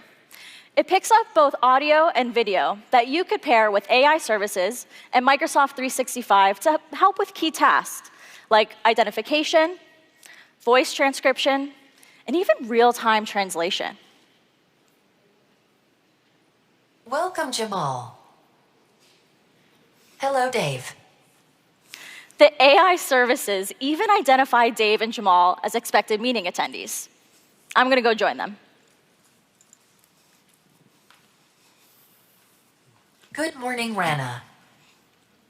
Would you like to start the meeting? Yes, please. I know Katie and Julia are coming from another meeting, so let's go ahead and get started. Dave, what's the latest with the smart building pilot? I've already done some preliminary analysis on the data, and I'm finding some high temperature outliers. We should discuss it later in the meeting. Okay, sounds great. Dave, do you know if we'll have enough of the Yanzi multi-sensors to update the showcase floor? Actually, I have some concerns about the location of those sensors. We should hold off on doing a one-to-one replacement until I can... Oh, I'm really sorry to interrupt, Dave. I actually have some ideas about the replacement, so maybe let's connect after the meeting. Okay, that's good to know. I'll follow up with my team and post an update to the channel after the meeting. And I'll follow up and send Yanzi an email about those showcase sensors. Okay, that sounds great. Now, take a look at the transcript behind me on the left. Even though we were all speaking over each other and the sound environment here is actually pretty challenging, the AI services, coupled with the audio and video signals from the device, could still accurately identify who was speaking and when. You'll also notice that it picked up our meeting items and listed them on the right. And the voice recognition model has been trained over time to understand our team's unique communication style and recognizes our speech patterns even when we're speaking in business jargon. This not only helps the interactions in the meeting room, but it helps remote participants have a more active meeting experience. Our remote teammate in China can see and hear a translation of this meeting. In fact, we can support multiple simultaneous translations. Hey, Katie. Hey, Julia. Hey. With Microsoft Teams, we can continue this conversation right within the context of the work we're creating together and the business apps we use to stay on top of our project. I can even access great third-party apps like Trello and GitHub. But now Cortana is in this workspace with me, so she can help me stay connected across all my experiences. As you can see here, Cortana has detected that we need to find a time to meet. Instead of me struggling to find time that works for everyone's calendar, Cortana will automatically offer up a few options based on our mutual availability. She'll even carry the context of our conversation forward to the meeting details. And just like that, our meeting is scheduled. But Cortana also understands the files we're working with, can detect that I want to share the Q2 sales forecast, and will bring the most relevant documents straight into this conversation with my team so I can share it in just a matter of seconds. Nice. Hey, even though I came in late, I love that I can catch up and identify everyone in the room. I'm deaf, and I work with a sign language interpreter. The transcript doesn't eliminate the need for my interpreter, but it lets me give my full attention without having to worry about note-taking. This makes it a lot easier for me to bring my engineering knowledge to the table and participate in the discussion. I love getting the meeting notes at the end, too. Hey, we need to get started on the smart buildings proposal. I've already started on the outline, but there's a bunch of elements we still need to include. Creating a proposal like this in the past was time-consuming, not just for me, but for everyone on my team. I'd send emails to experts, search for information I need, and run reports from line of business apps, all just to pull them into the document. Now, since everything is a part of the Microsoft Graph, I never have to leave my document, which means that I can stay focused, ask for what I need, and it just shows up. As I'm working on my document, I can add a simple reminder as a placeholder. Or say, I want to get a customer quote from my colleague, Patty. So what I'll do is I'll @mention Patty, and ask her to please provide that great customer quote. Now, in the past, I'd have to switch from Word to Outlook and run the risk of getting sucked back into my inbox. But now, Patty's quote will show up in the document exactly where I need it. And what's great is I can keep working. So let's do that.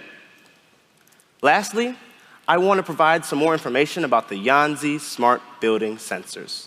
So what I'll do is at To Do and remind myself to insert the Yanzi information here. Now, this is my favorite part. Cortana has remembered that I've used this phrase before.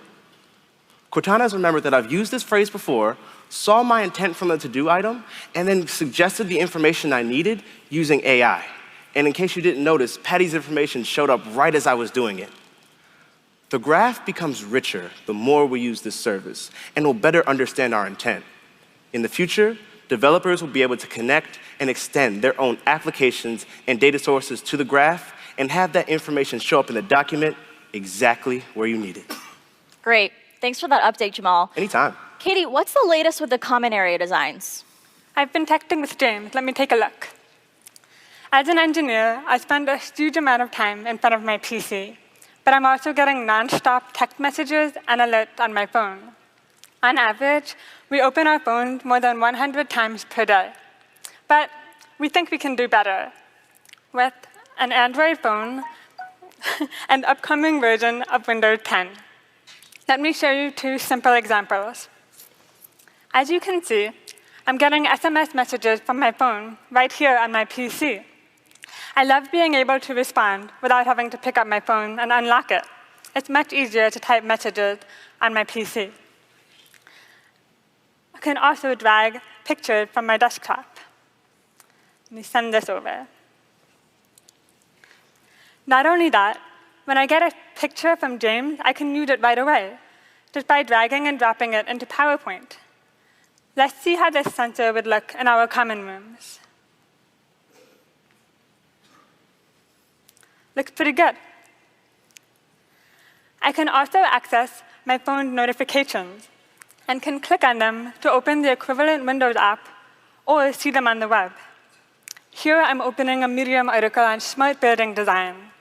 I'll send it to the team after the meeting. Great. Thanks, Katie. Sure. Dave, how about we hop into that temperature data now? Of course. Let me bring up the latest data from Power BI. Great. This is the last 24 hours of temperature sensor data. And I can see that most of the sensors are reporting normal values. But I've got these 3 high temperature outliers. Let me reorganize the data by room type. When I do that, I can see that most of the high values are coming from focus rooms. But we looked into that, didn't we? We didn't find any equipment in the focus rooms that would cause a temperature spike. Yeah. Right. But let me reorganize the data spatially, because I found something interesting. OK. These are the actual 3-dimensional positions of the sensors with the building plan. But let me add a 3D map layer from Bing for additional context.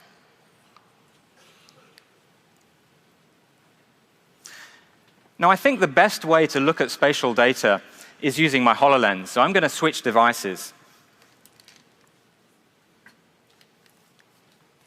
Now, I'm going to connect my device to the screen and share my view. Now, let's take the hologram that I'm looking at and place it directly onto the meeting room table. In this way, everyone can get a sense of what I am seeing without having us all to wear HoloLenses. Now, I can clearly see that the 3 sensors giving us a problem are vertically aligned with one another. Let me just put it back. I've also asked my colleague Tal to join the meeting. Hey, Tal. Now, I can see Tal's avatar looking around the data, just as if she was in the room with us. Tal, have you got any insight as to why these 3 sensors that are in a vertical stack might be giving us an issue? Dave, there's a hot air duct running from the cafeteria kitchen on the ground floor up to the roof. There were some changes in the kitchen recently. We may be way over spec thermally. Got it. Maybe we should change the sensor placement for more consistent reading. It's a good idea. That's great. I'll follow up with the building manager to check both the hot air duct and the sensor position. Data visualization is a powerful tool for both finding and sharing insights in data, especially when we can collaborate with multiple people across multiple devices.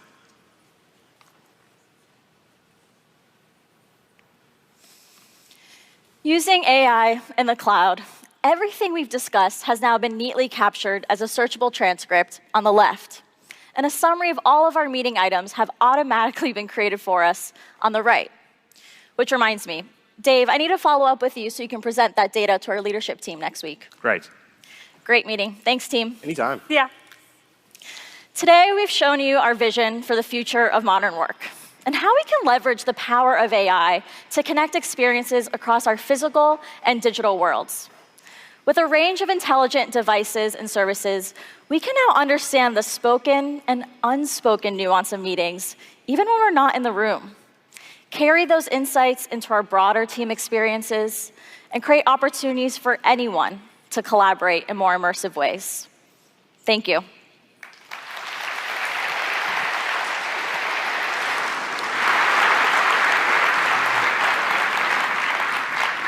Thank you so much, Rana and team. That was just pretty stunning stuff. You know, the opportunity, this platform shift to the intelligent cloud and the intelligent edge is pretty limitless.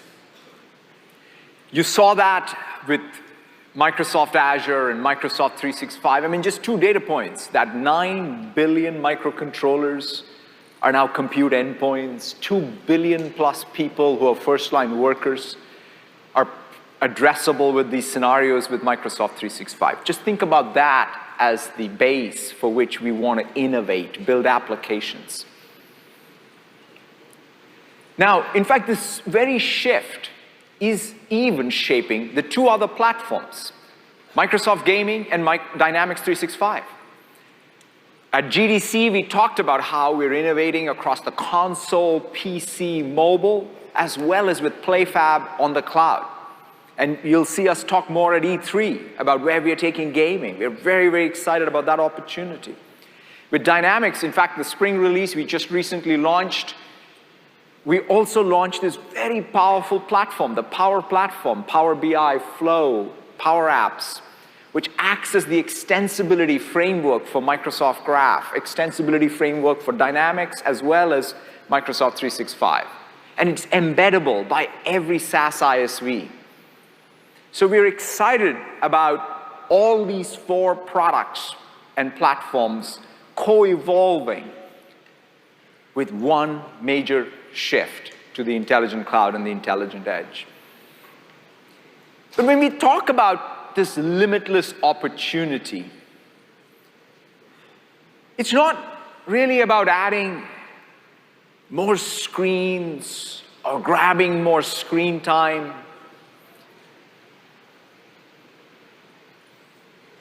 It's about truly figuring out how to empower more people and more organizations.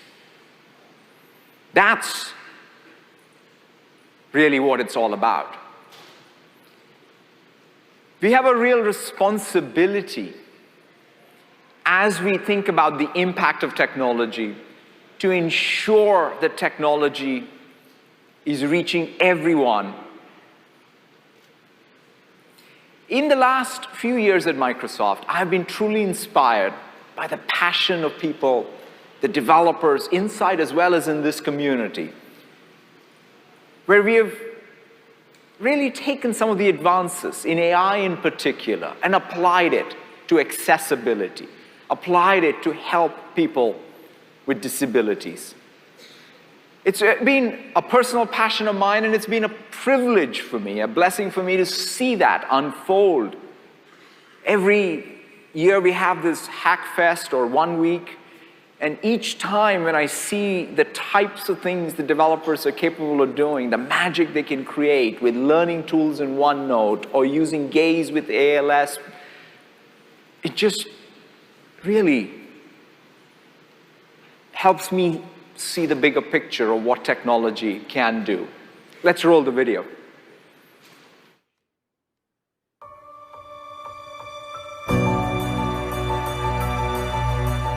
We have so many pupils who are non-verbal, but still have so much to say.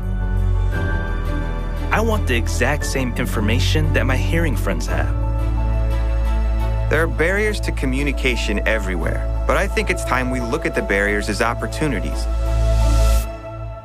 to reach out to everyone. Soundscape fills in a lot of the mental map as you move. Approaching intersection. You can just put it in your pocket and go. With ALS, you become locked in. But we see technology as a way to give back what ALS has taken away. There's no better feeling than to hear a child say something that they've wanted to say and the look on their face after they've been able to say it. When it's reading, I see spaces between the words. And it's easy to focus on. Anjay realized that here was something that could change his life.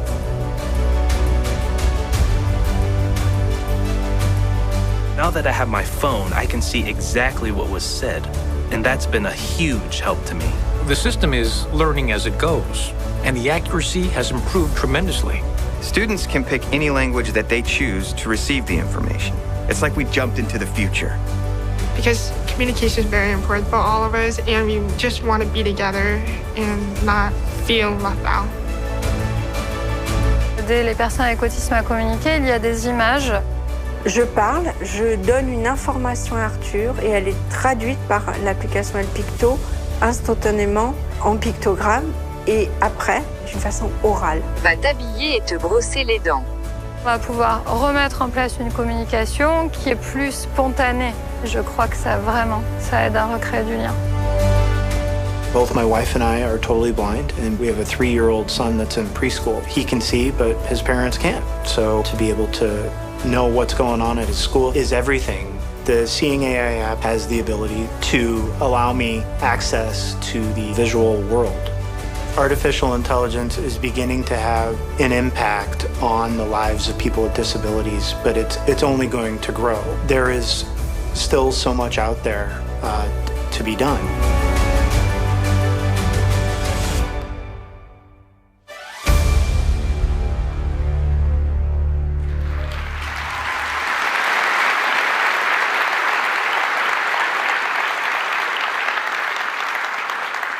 And I'm really pleased to close this keynote by announcing AI for Accessibility. This is a grant program that we are creating so that we can give grants to researchers, NGOs, developers, give them support, platform technologies, so that you can bring your ingenuity and passion to help the 1+ billion people in this world who have disabilities.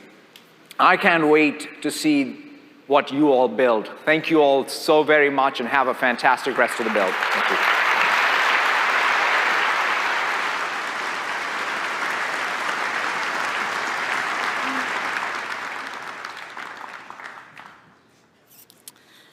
Okay.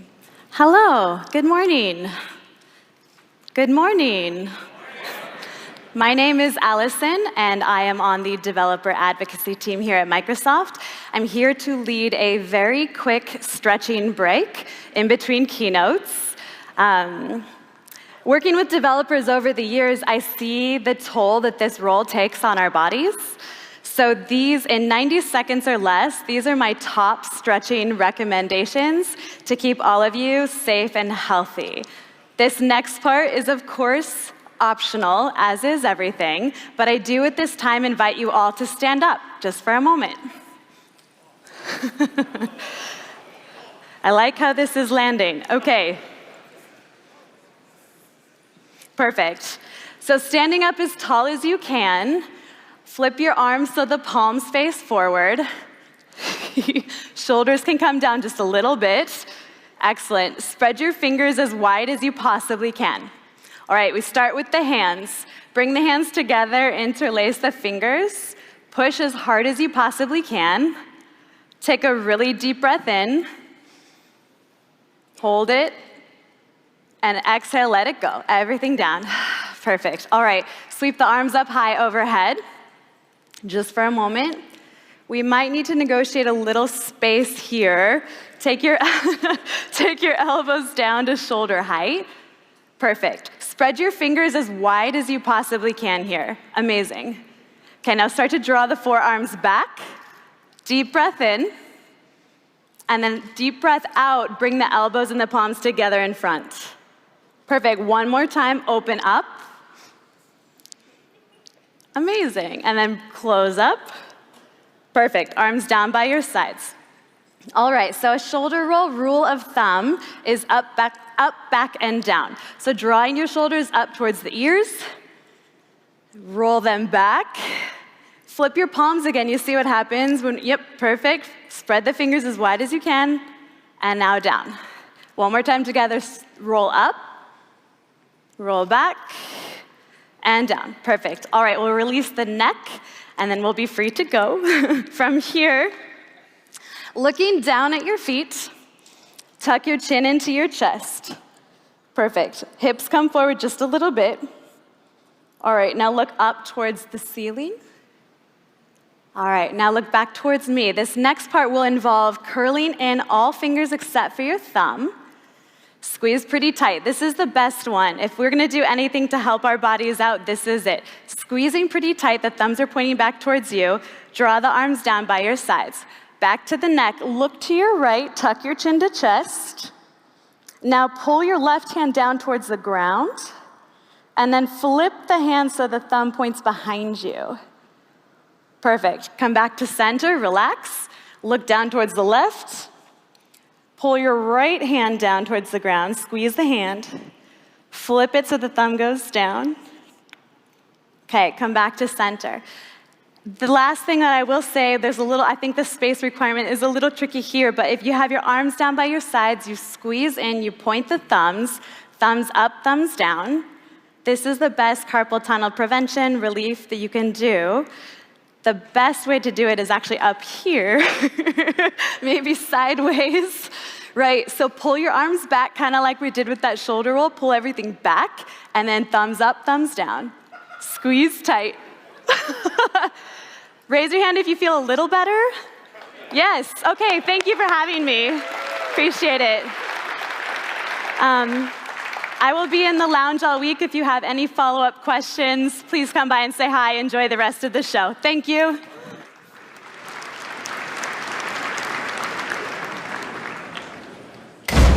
Today, right now, you have more power at your fingertips than entire generations that came before you. Think about that. That's what technology really is. It's possibility, it's adaptability, it's capability. But in the end, it's only a tool. What's a hammer without a person who swings it? It's not about what technology can do, it's about what you can do with it. You're the voice, and it's the microphone. When you're the artist, it's the paintbrush. We are living in the future we always dreamed of. We have mixed reality that changes how we see the world, and AI empowering us to change the world we see. You have more power at your fingertips than entire generations that came before you. So here's the question: what will you do with it?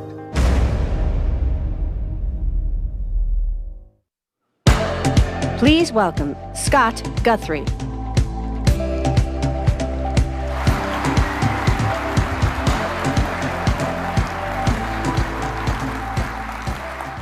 Well, good morning, everyone, and welcome to Build. Satya just talked about the intelligent edge and the intelligent cloud, and some of the incredible opportunities we now have as developers, and the amazing impact we can have on people's lives. I'm now going to go deeper into the platform and tools we're delivering with Microsoft Azure, and how you can take advantage of them to build truly amazing solutions. Now, one of the defining aspects of cloud computing is the ability to innovate and release new technology faster and at greater scale than ever before. This new set of technology, things like IoT, machine learning, microservices, AI, serverless computing, and more, It is all happening right now, thanks in large part due to cloud computing. And this is an incredibly exciting time to be a developer, and the opportunities to really explore new approaches and technology have never been greater. But I also recognize, all this stuff is cool, but it can also be more than a little overwhelming. I hear that concern a lot with a lot of my conversations with developers around the world. The expectation to know all of these new technologies, to be up to date with them all the time, can sometimes leave you feeling like you're falling behind. And the expectations that your companies have on you to quickly deliver breakthrough experiences with all this new technology has never been higher. In a lot of cases now, the technology that we're talking about today is really being bet on to deliver radically new digital experiences that completely transform your organization's business model. And you have to be careful about security while also simultaneously trying to be an expert on all this new tech and deliver those breakthrough solutions. And needless to say, this isn't all easy. And it's really with this understanding that shapes how we try to build and deliver Azure. Every day my team comes to work to make Azure a powerful enterprise-grade cloud service.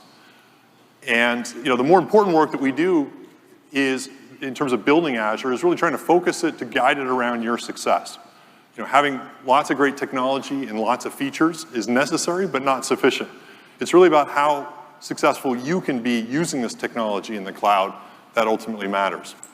And to deliver on that, we focus Azure innovation really on your needs by making cutting-edge technology approachable to all developers and doing the heavy lifting to ensure that Azure uniquely meets enterprise scenarios.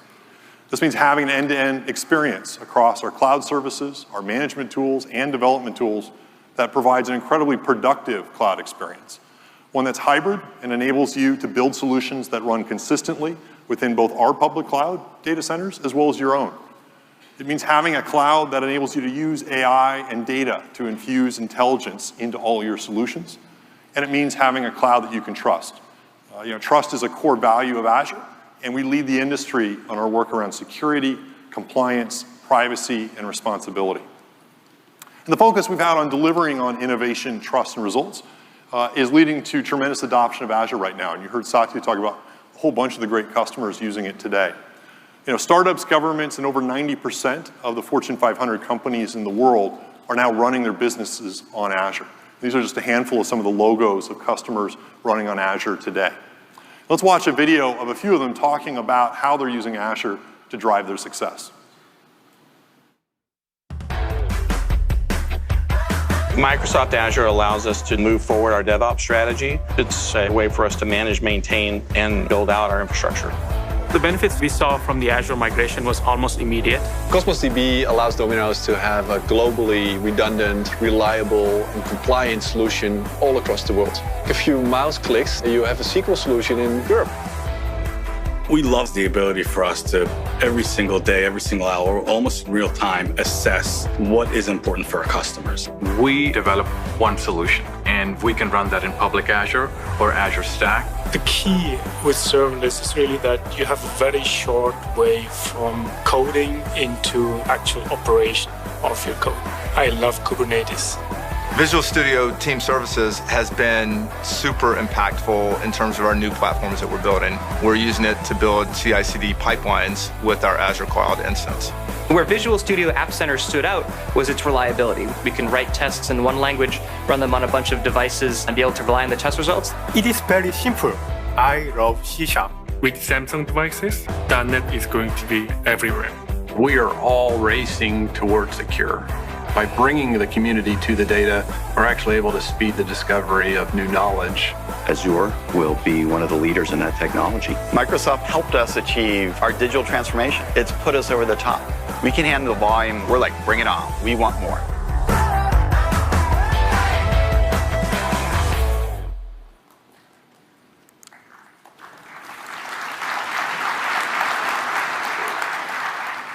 So Azure's a broad platform. You can use Azure for infrastructure and just take advantage of it for things like compute, storage, and virtual machines. But you can also take advantage of over 100 highly engineered services to build your apps even faster. And this morning, I'm going to focus on 5 areas of innovation that we think are important for every developer as we move into this intelligent cloud and intelligent edge world. Let's start by talking about the work we're doing around dev tools and DevOps. Our mission with Visual Studio is to provide best-in-class tools for every developer. And we now have tools for developers who want a lightweight code-optimized editor, as well as for those looking for a full development IDE.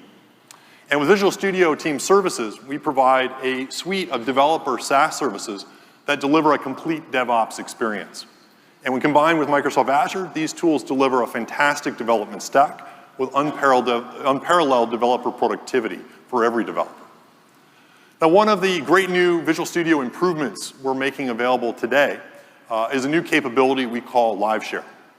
We think this is really a game changer in terms of enabling real-time collaborative development across teams. VS Live Share enables you to not only work collaboratively on code with your coworkers, but even do shared debugging of an app across team members. It works across both Visual Studio and Visual Studio Code, and even allows developers to do live shares across Windows, Mac, and Linux dev machines simultaneously across any language and code base. And what we'd like to do now is invite Amanda Silver, who runs our Visual Studio IDE team, on stage together with Jonathan to show off a demo of Visual Studio Live Share in action. Here's Amanda and Jonathan. All right, thanks, Scott. Let's start coding. Now, today, developer collaboration usually doesn't start until after somebody makes a commit. And that's often really too late for teams that are motivated by time to market. Uh-oh, it looks like Jonathan needs some help. I guess now is as good a time as any to help show you guys how collaborative development works on our team. So I'm supposed to deploy the guestbook app for the live share booth in like the next hour, but photos aren't showing up anymore, and I'm kind of starting to freak out. Now, to get Amanda's help, I could start a screen sharing session, but the constant back and forth over control of the keyboard gets really tedious. And frankly, I'm a little bit tired of people saying that my editor theme looks like the aftermath of Cinco de Mayo. So let's use something new instead. Let's use Visual Studio Live Share. Now, I'm on my Mac. I'm using Visual Studio Code, and I've already installed the Live Share extension. So what I'm going to do is go down to the status bar and click this Share button. What that's going to generate for me is a link that I can give to Amanda to get her help in my context right here. So if we switch back over to Teams, you can see from our thread that Amanda's already pretty used to me bugging her for help, kind of like right now. So let's paste this link in and then see what it looks like from her machine to join my session. All right, so all I have to do is go ahead and click on this link, and it'll automatically launch the preferred developer environment that I use, which is Visual Studio. Now notice, I'm on Windows, he's on Mac. I'm on Visual Studio, he's in VS Code. He likes techno party theme colors, and I like a little bit more classic themes. Now, as we join in Visual Studio, you'll see that it's populated by the context that's actually on Jonathan's machine. I have none of the dependencies that he has to run this source code. I didn't clone the repo. I don't have Node installed. I basically have nothing installed that he has a dependency on. And yet, I get all of the context and all of the language services here in Visual Studio. Now, as soon as it connects, you can see that I'm automatically brought to the place where his cursor is currently at, and I can see his cursor move around. I can also see him select things so that we can get a shared context really, really quickly and start working together. Even further, I can independently investigate what's going on in the folder so that I can look at other code to get my bearings a little bit. All right, Jonathan, now that I'm in, what's going on? So the guestbook isn't showing photos anymore, and I kind of think it's related to this code right here, but I'm not exactly sure. Any ideas what's going wrong? Well, I have no idea looking at this, but I really can't think straight with red squiggles, so that's the first thing I have to take care of is this linting error. Now, as you guys can see, as I move around in here, I get the same experience that you would expect from Visual Studio. You can see I get that tooltip. I can go ahead and get completion lists and select const. All right. So, and as I move my cursor off, you can see that background compilation kicks in, and I have the confidence that that fix worked. But that still is not enough for me to know what's going on from a debug perspective. So I can go ahead and inspect other things here, look at a peak definition of this value, and yep, this method is definitely, I think, what's going on. So I'm just going to go and promote that to the doc well. Now, as you can see, at this point, Amanda and I are actually in entirely separate files, which is cool and not something you could achieve with screen sharing. But if at any point I want to refocus with what she's doing, I can choose to follow her cursor. What's great about this is it allows us to work independently or together, depending on what the situation demands. All right, Jonathan, I think I know what's going on, but to be really confident, I'd like to set a breakpoint on this line and debug. All right, and as soon as Amanda sets that breakpoint, it shows up on my end as well. What's really important about that is that LiveShare is not just an editing platform. It is real-time collaborative development, which we all know development includes debugging. So because we're in the context of a LiveShare session, if I go and press this play button, it's going to launch that app, share it with Amanda, and hit the breakpoint that she just set. All right. It's pretty cool. Now, as soon as Visual Studio detects that he's at a breakpoint, I get moved into a debug session as well. And you can see that I get all of the capabilities that I would expect in a Visual Studio debug session. I can look at the call stack. I can look at locals and expand to understand what this is. I even have a shared debug cursor. I have access to the same execution point that he has. So I can go ahead and even step over and then get hover tips to understand what the values are. And I can see that, yep, Jonathan, I think I figured out your problem. This signature is 44, and it really should be an object. So you're calling unshift on array, but it really should be shift. So I'm just going to save that, and I think that should work. All right, now I'd really like for Amanda to be able to verify the fix that she just made before I let her off the hook. But the Guestbook app is running local on my machine, and I'm not ready to deploy it yet, and I certainly don't want to expose it over the internet. But because LiveShare provides us with a secure connection between my and Amanda's machine, I can actually share the web app that is running on localhost with her so that she could see it as if it was running on her machine. All right, so all I have to do is go ahead to our share session up here and look at shared servers. And you can see that I get access to his local host. I can go ahead and launch that in the browser. And I can see the app straight away, even though it's localhost hosted on his machine. Looks like we fixed the issue. All right, I'm feeling a lot better. Thank you, thank you, thank you.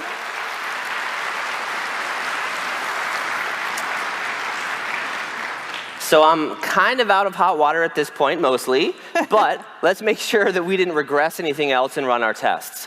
Now, the Guestbook app, like many modern applications today, actually runs its tests from the command line. But Amanda's not standing right next to me to run that or view the results with me.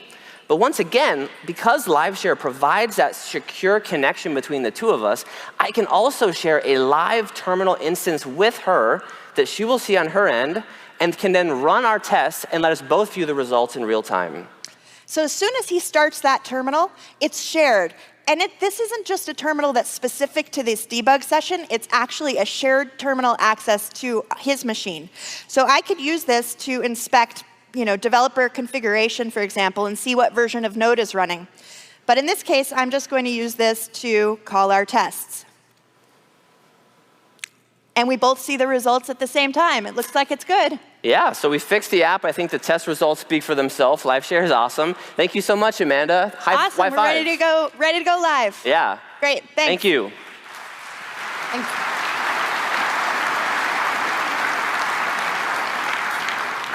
And I'm excited to share that Visual Studio Live Share is now available for you to start using today. So you can start downloading it. Please wait till the end of the keynote, but you're welcome to start using it. And I'm also really happy to announce that we're making it free for all Visual Studio and Visual Studio Code developers on every platform.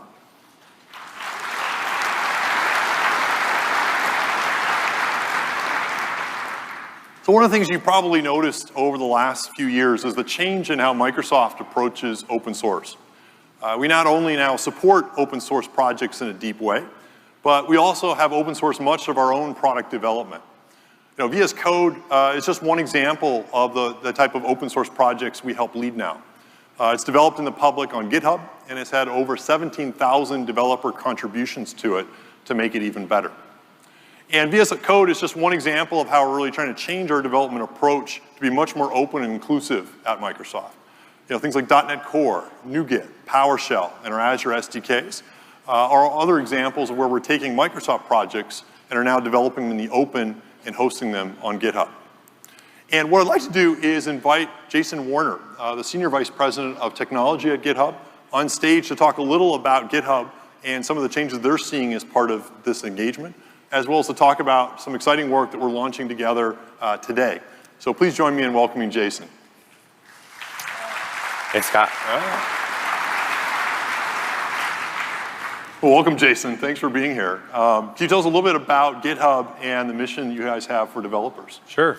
Thanks, Scott. Yeah, GitHub's core mission is to make developers' lives better. We started this by revolutionizing code collaboration. Today, the majority of the world's code, both public and private, sits on GitHub, with 27 million developers collaborating across 80 million repositories. We view ourselves as stewards of developers, and we aim to reduce the friction in the entire software development lifecycle to get developers back to doing what they care about most, which is writing code. That's awesome. So yeah, we very much obviously share your vision in terms of both how developers and specifically open source can really fuel innovation. And that's really, as I talked about, one of the core reasons why it's become such a critical part of our engineering culture over the last few years. I think it's amazing to see what Microsoft has done in the past few years. The industry has shifted and to realize the power of open source. And in fact, I don't think it's too bold to say that open source now powers modern software development. And Microsoft might be the best example of a corporation embracing open source. We know from statistics that we have in GitHub that Microsoft is the single largest corporate contributor to open source on GitHub, and thereby extension in the history of open source. In fact, Microsoft has the largest open source community in the entire world with Visual Studio Code. That's pretty awesome. And I know in addition to contributing in projects and hosting on GitHub, one of the other things that our two teams have been working on a lot has actually been on several other projects in terms of technology integration that we've done. I was wondering if you could share a little bit about those and from your perspective how it's helping developers. Absolutely. We've been able to accomplish a lot over the past few years. Last year at Microsoft Connect, we announced our combined work on GVFS, which allowed Git to scale to the world's largest repositories across Windows and Linux. And with our shared developer focus, our areas of interest seem to overlap more and more with each passing year, and I'm excited to see us working this way out in the open. I know our teams have been working hard on something new that we're launching today, and that GitHub's doing even more broadly across your ecosystem. Can you tell us a little bit more about what you guys are rolling out and how we're integrating? Absolutely. Today, we're announcing the public beta of the GitHub Checks API, which will allow our partner integrators to do very deep, annotated, and rich data sets across all manners of continuous integration, including linting and code analysis. And we're excited to see what you're all going to do with that today. Awesome. Well, thanks so much for joining us, Jason. Thanks, everybody. Thanks.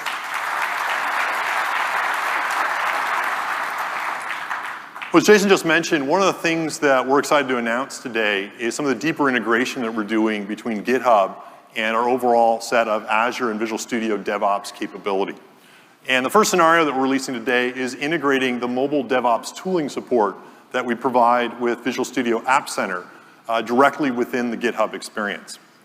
Now, VS App Center is something we launched late last fall, and it enables mobile developers to build, test, and distribute mobile apps to a wide variety of different devices, including both iOS and Android, to monitor the performance of those apps, as well as to collect analytics and crash dumps from them so that you can quickly improve your app with each release in a nice iterative way. And we made all this easy by integrating all of the different DevOps stages into one smooth workflow.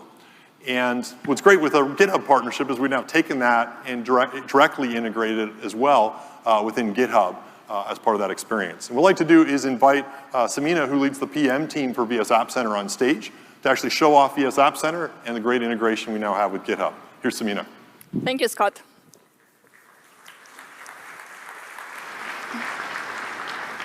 I am so excited to show you today how with App Center and GitHub, we take developer productivity to a whole new level. From pushing code to the repository to shipping the app to the App Store in under 3 minutes. Ready? Here in GitHub is the repository for the Smart Hotel demo app. This is an iOS app written in Swift, but the same steps work for apps written in Xamarin, React Native, or Android. the dev team has been working on a new feature, and they opened the pull request. And here in the pull request, GitHub automatically detects that no continuous integration has been set up and takes me to the GitHub Marketplace for available GitHub apps. I am looking for a mobile CI solution, and App Center is right here. To start building my repository in App Center, I need to install the GitHub app. App Center has a really great free tier, so I will go ahead and install it. I am now completing my free purchase. And finally, I am giving App Center access to my repositories. Now I am in App Center. And when I select the Smart Hotel repository, everything gets automatically detected. No need to enter anything manually, so I can simply continue. App Center does the magic and detects all the build settings. So now we are ready to kick off a build. Behind the scenes, Azure provisions a virtual machine with the latest tools, pulls the repository, starts a build, and when the build is completed, securely deletes the VM. With Azure, you can get from your repository to setting up continuous integration in under 3 minutes. And back to the demo app, the build is already running. Now, this build will take 1 or 2 minutes to complete. But once the build is completed, App Center will report the status back to GitHub. And here in the pull request, I can see all the checks have passed, and the build is successful. Now, before merging the pull request and distributing the app to my users, I want to run a suite of automated UI tests and to make sure that no regressions were introduced. App Center offers thousands of devices with different operating systems and languages, all hosted in Azure. And here we can see how the test cases look for the iOS version run on real iPhones. But remember, App Center also supports apps written in Xamarin, React Native, and Java. So I ran the test for the Android version of the Smart Hotel app on over 100 Android devices. And all you see here are real physical devices hosted in the Azure cloud. Now, if we look closer, some of the tests are failing. And looks like on this device, the app did not transition to the home screen. So later, the team can troubleshoot the issues, look at the test logs, and fix the issues. We have now seen how the app is continuously building on every change. UI tests are validating the user flows. So now we are ready to publish the app to the App Store to our end users. In the past, we might have done this manually, over and over again. But now we can use the same continuous delivery process and do it automatically with App Center and GitHub.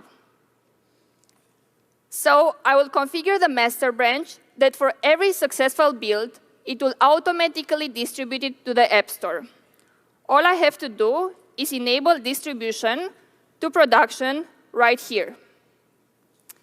And with this, every new pull request merged to the master branch will trigger a new build in App Center. UI tests will be running, and once everything looks green, the new release will be uploaded to the App Store. Continuous delivery for your mobile apps has never been easier. Together, App Center and GitHub make app developers more productive. Get started today. We know you are going to love it. Thank you.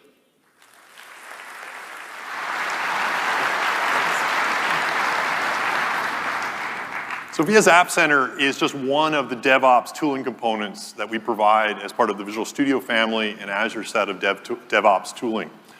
With our Visual Studio Team Services family of tools, we're making it easier to adopt a DevOps-based model and set your team up for success, regardless of the application type that you're working on. VSTS is fully integrated into Azure and includes everything that you need and works with every language and runtime environment that you already use. And what I'd like to do now is invite Donovan Brown, who leads our DevOps advocate team, on stage to show how easy it is to get started using DevOps in Azure, using Visual Studio Team Services. Here's Donovan. Thanks, Scott. Good morning, everyone. Let's try that again. Good morning, everyone. Good morning. Perfect. You know what time it is. It's time to rub a little DevOps on it and make it better. When we combine the power of Visual Studio Team Services in Azure, magic happens.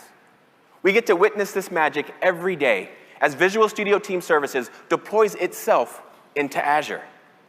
This gives our teams a unique perspective on how to apply DevOps best practices when deploying into the cloud. Let me show you how they do it. This is an actual dashboard of one of the teams that bring you VSTS every single day. It's customized to show how many days are left in the sprint and what work is currently assigned to them. We can also view this work on a Kanban board. This is a real-time status report. To update your status, you simply drag and drop.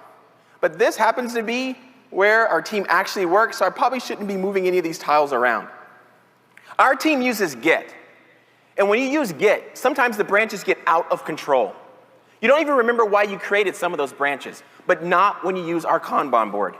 Here, you're able to create a branch right from the board, and this branch is now associated to this work.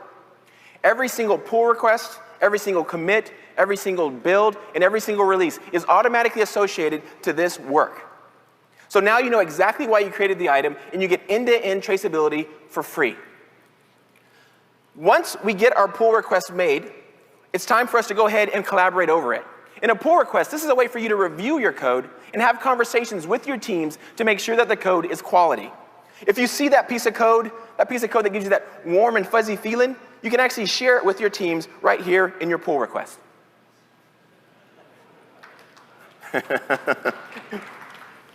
Our pull request can also run policies, and one of the policies that we run is a build.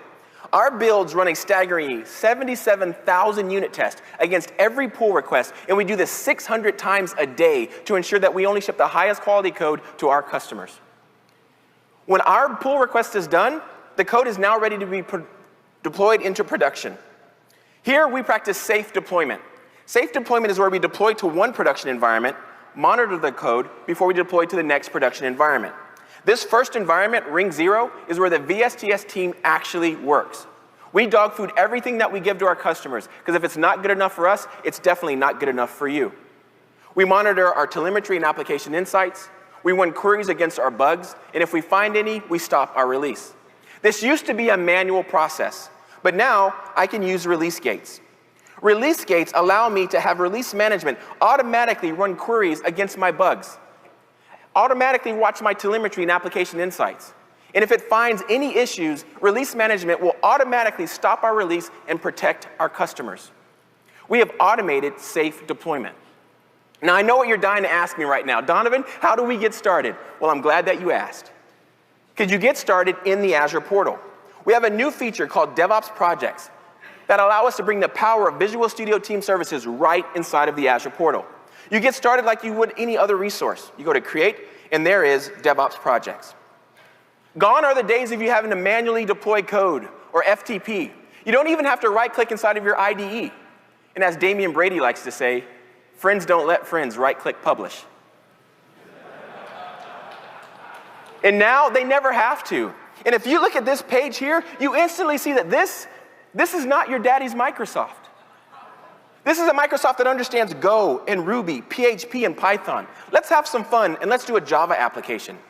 I get to choose my favorite framework, which happens to be Spring.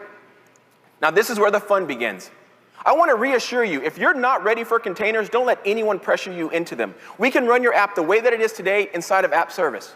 But if you are ready for containers, so are we. We're able to stand up an entire Kubernetes cluster for you and run your app inside of there. Let's have some fun with Kubernetes.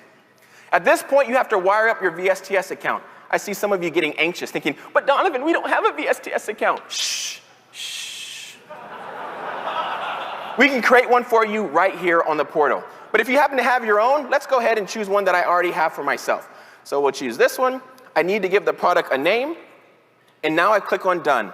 Now I just sit back and relax while Visual Studio and Team Services work together to build us an entire CI/CD pipeline for our Java application.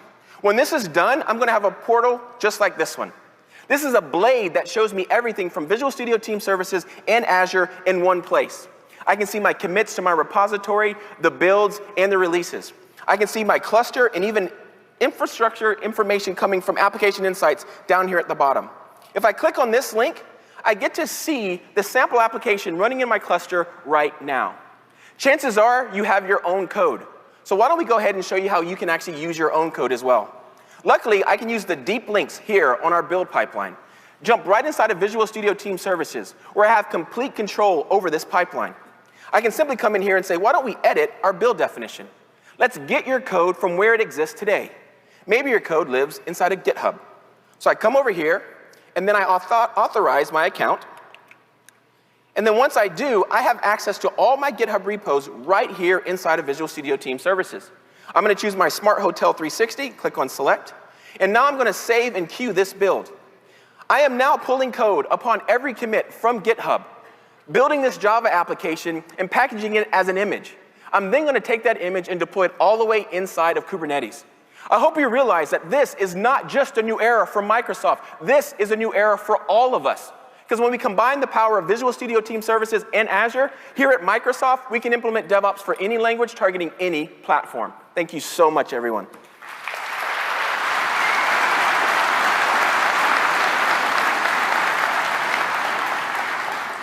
So as Donovan just showed us in that demo, it's now easier than ever to set up a DevOps model using Azure. Using the new DevOps project support, you can set up CI/CD with a full application monitoring set up for .NET, for Java, for Node, for Python, and PHP with literally just a few clicks, or you can drive it in an automated way from the command line. And with today's updates, you can now easily do that both for web-based applications as well as container-based Kubernetes clusters using our new Azure Kubernetes service, or AKS as we call it for short. It supports Git-based source control repositories in both Visual Studio Team Services as well as GitHub, and you can get started with it now for free. So now that we've covered some of the developer tooling improvements that we're shipping this week, let's now jump into discussing some of the Azure platform improvements that we're delivering as well. One of the things that makes Azure really powerful is the coherent set of highly engineered services that enable you to build, deploy, and scale your applications even faster. For example, our Azure Web App service provides an incredibly optimized way to run web applications as well as expose web APIs. Our Azure Serverless Functions service makes it incredibly easy to host serverless apps and code that can scale from just handling, say, 1 request per second up to literally millions of requests per second simultaneously. And with both our Azure Kubernetes service and Service Fabric offerings, we enable you to build modern container-based microservice applications. Let's talk a little bit about the new AKS service I mentioned. So our new AKS, or Azure Kubernetes service, provides a fully managed Kubernetes-based orchestration service. It provides built-in auto-patching, auto-scaling, and update support, which enables you to take the full breadth of the Kubernetes ecosystem when you're doing your development. And we're releasing a bunch of great updates with it this week at Build. One of the capabilities we're really excited to share is a new feature we call Dev Spaces. Dev Spaces enables a fast inner-loop development experience when building Kubernetes-based microservice applications. It enables you to edit and deploy code instantaneously, as well as debug and set breakpoints across multiple containers running in a microservice-based environment. And it's designed to work both great for individual developers, but where it really shines is when you have a team of developers working together and you want to share a common team-based development environment and be able to test and iterate independently as appropriate. What I'd like to do is invite Scott Hanselman on stage to show off some of the new improvements we're shipping this week with Azure Kubernetes Service, as well as demonstrate how you'll be able to take advantage of Dev Spaces to get a super smooth inner-loop development experience with Kubernetes on Azure. Here's Scott.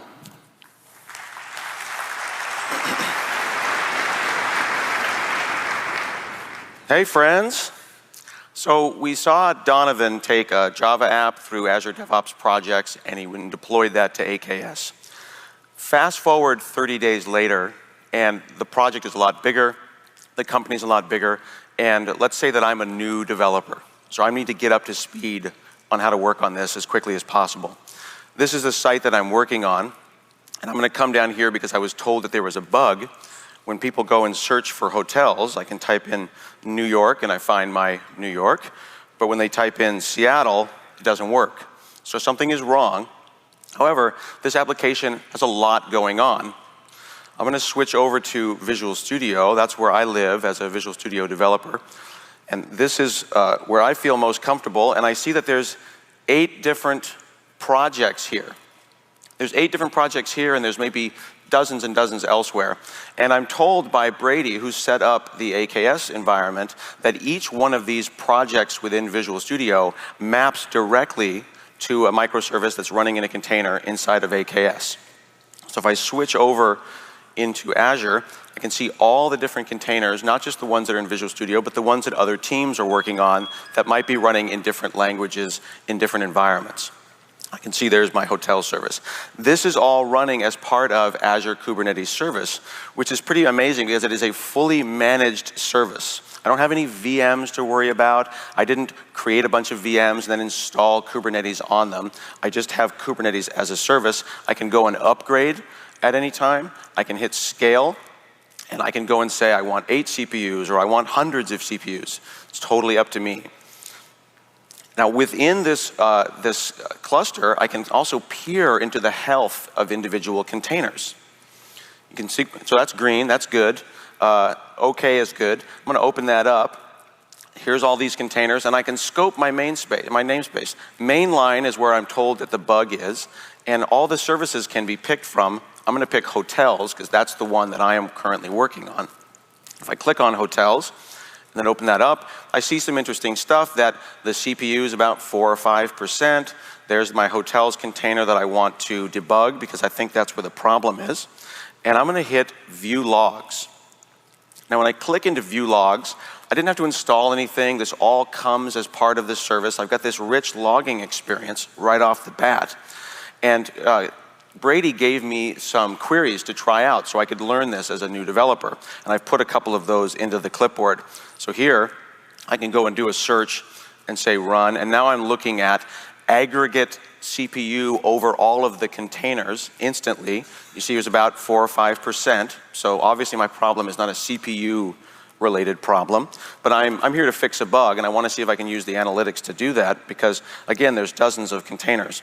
So I've got a query here where I'm going to look for places that return 0 results, because when I typed in Seattle, I got back 0 results.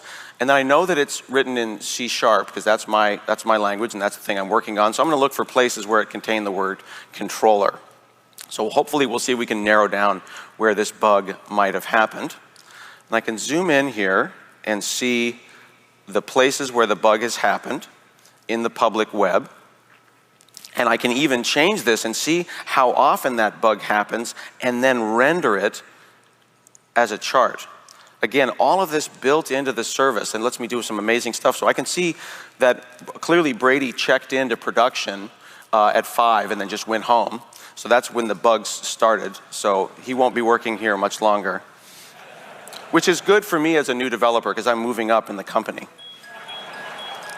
So I know that it's in the city's controller because I saw that in my logs. I'm going to switch over into Visual Studio. Now within Visual Studio, I could go looking for it and hunting around in here, but I'm just going to hit Control-T because this is my steez, this is where I live. I know how to move around inside of Visual Studio.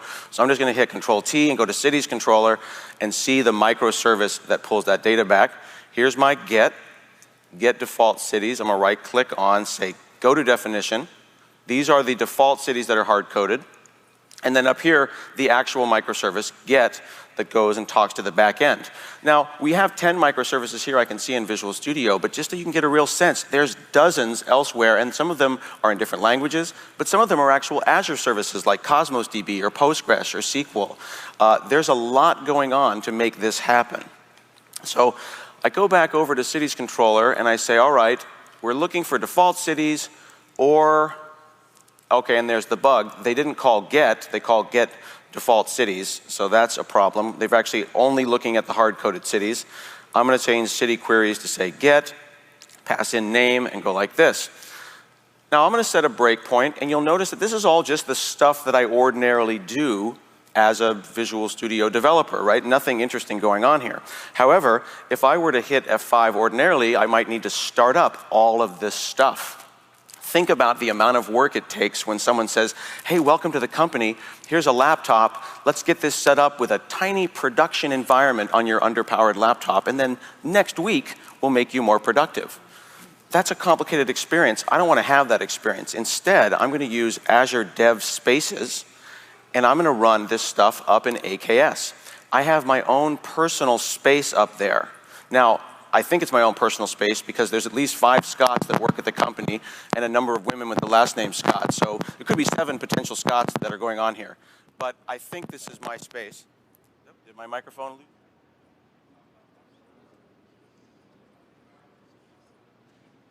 Hi, friend. Hi. Test, test. Hey. How y'all doing?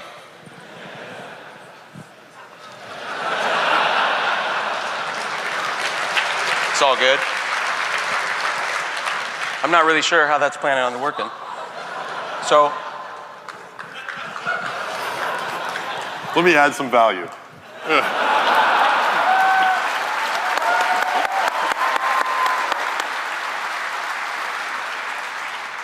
I'm Scott, I'm new here. Okay, good. So I've got my own space here within Azure Dev Spaces, and this is really significant. I want to point this out. Notice how hotels is boldface. That's the microservice that I want to debug. That's not the website. It's a microservice as part of the website that then talks to other microservices, like the profile, like the backend database. When I hit F5 and go and debug this, it's going to do a lot for me. I want to point out that I don't have Kubernetes installed. I don't have any virtual machines here. This is not running here. It's running in Azure Dev Spaces. And this is my own private space. I'm just running that one hotels. Now, we've seen demos before when you hit F5 and then a miracle happens, but I really want you to feel this in your chest. We are not hitting F5 on the website. I just want to debug that one microservice. I'm going to compile all of this into containers, put it into Azure Container Registry, drop it into Kubernetes, and then when we hit the URL, we'll take a look at the URL, and you notice that it says Scott. That's my space, but I'm not affecting anyone else in my team because I want to make sure that I get an environment that feels like production but isn't. I type in Seattle, and now we're going to hit a breakpoint, and I can hover over it, and I get the great experience in Visual Studio as if I were local, but I have my own private space with dozens of microservices all working together, and I just pressed F5.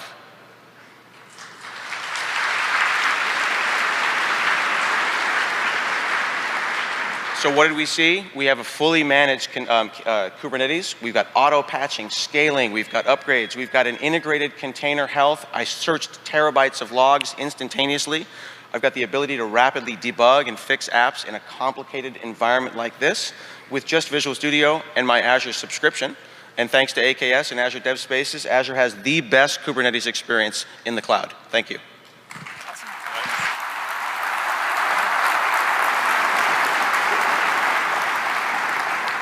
Scott and I have been joking for years that we got to do some kind of pair demo in a keynote, and I guess we just finally did it, so that's awesome.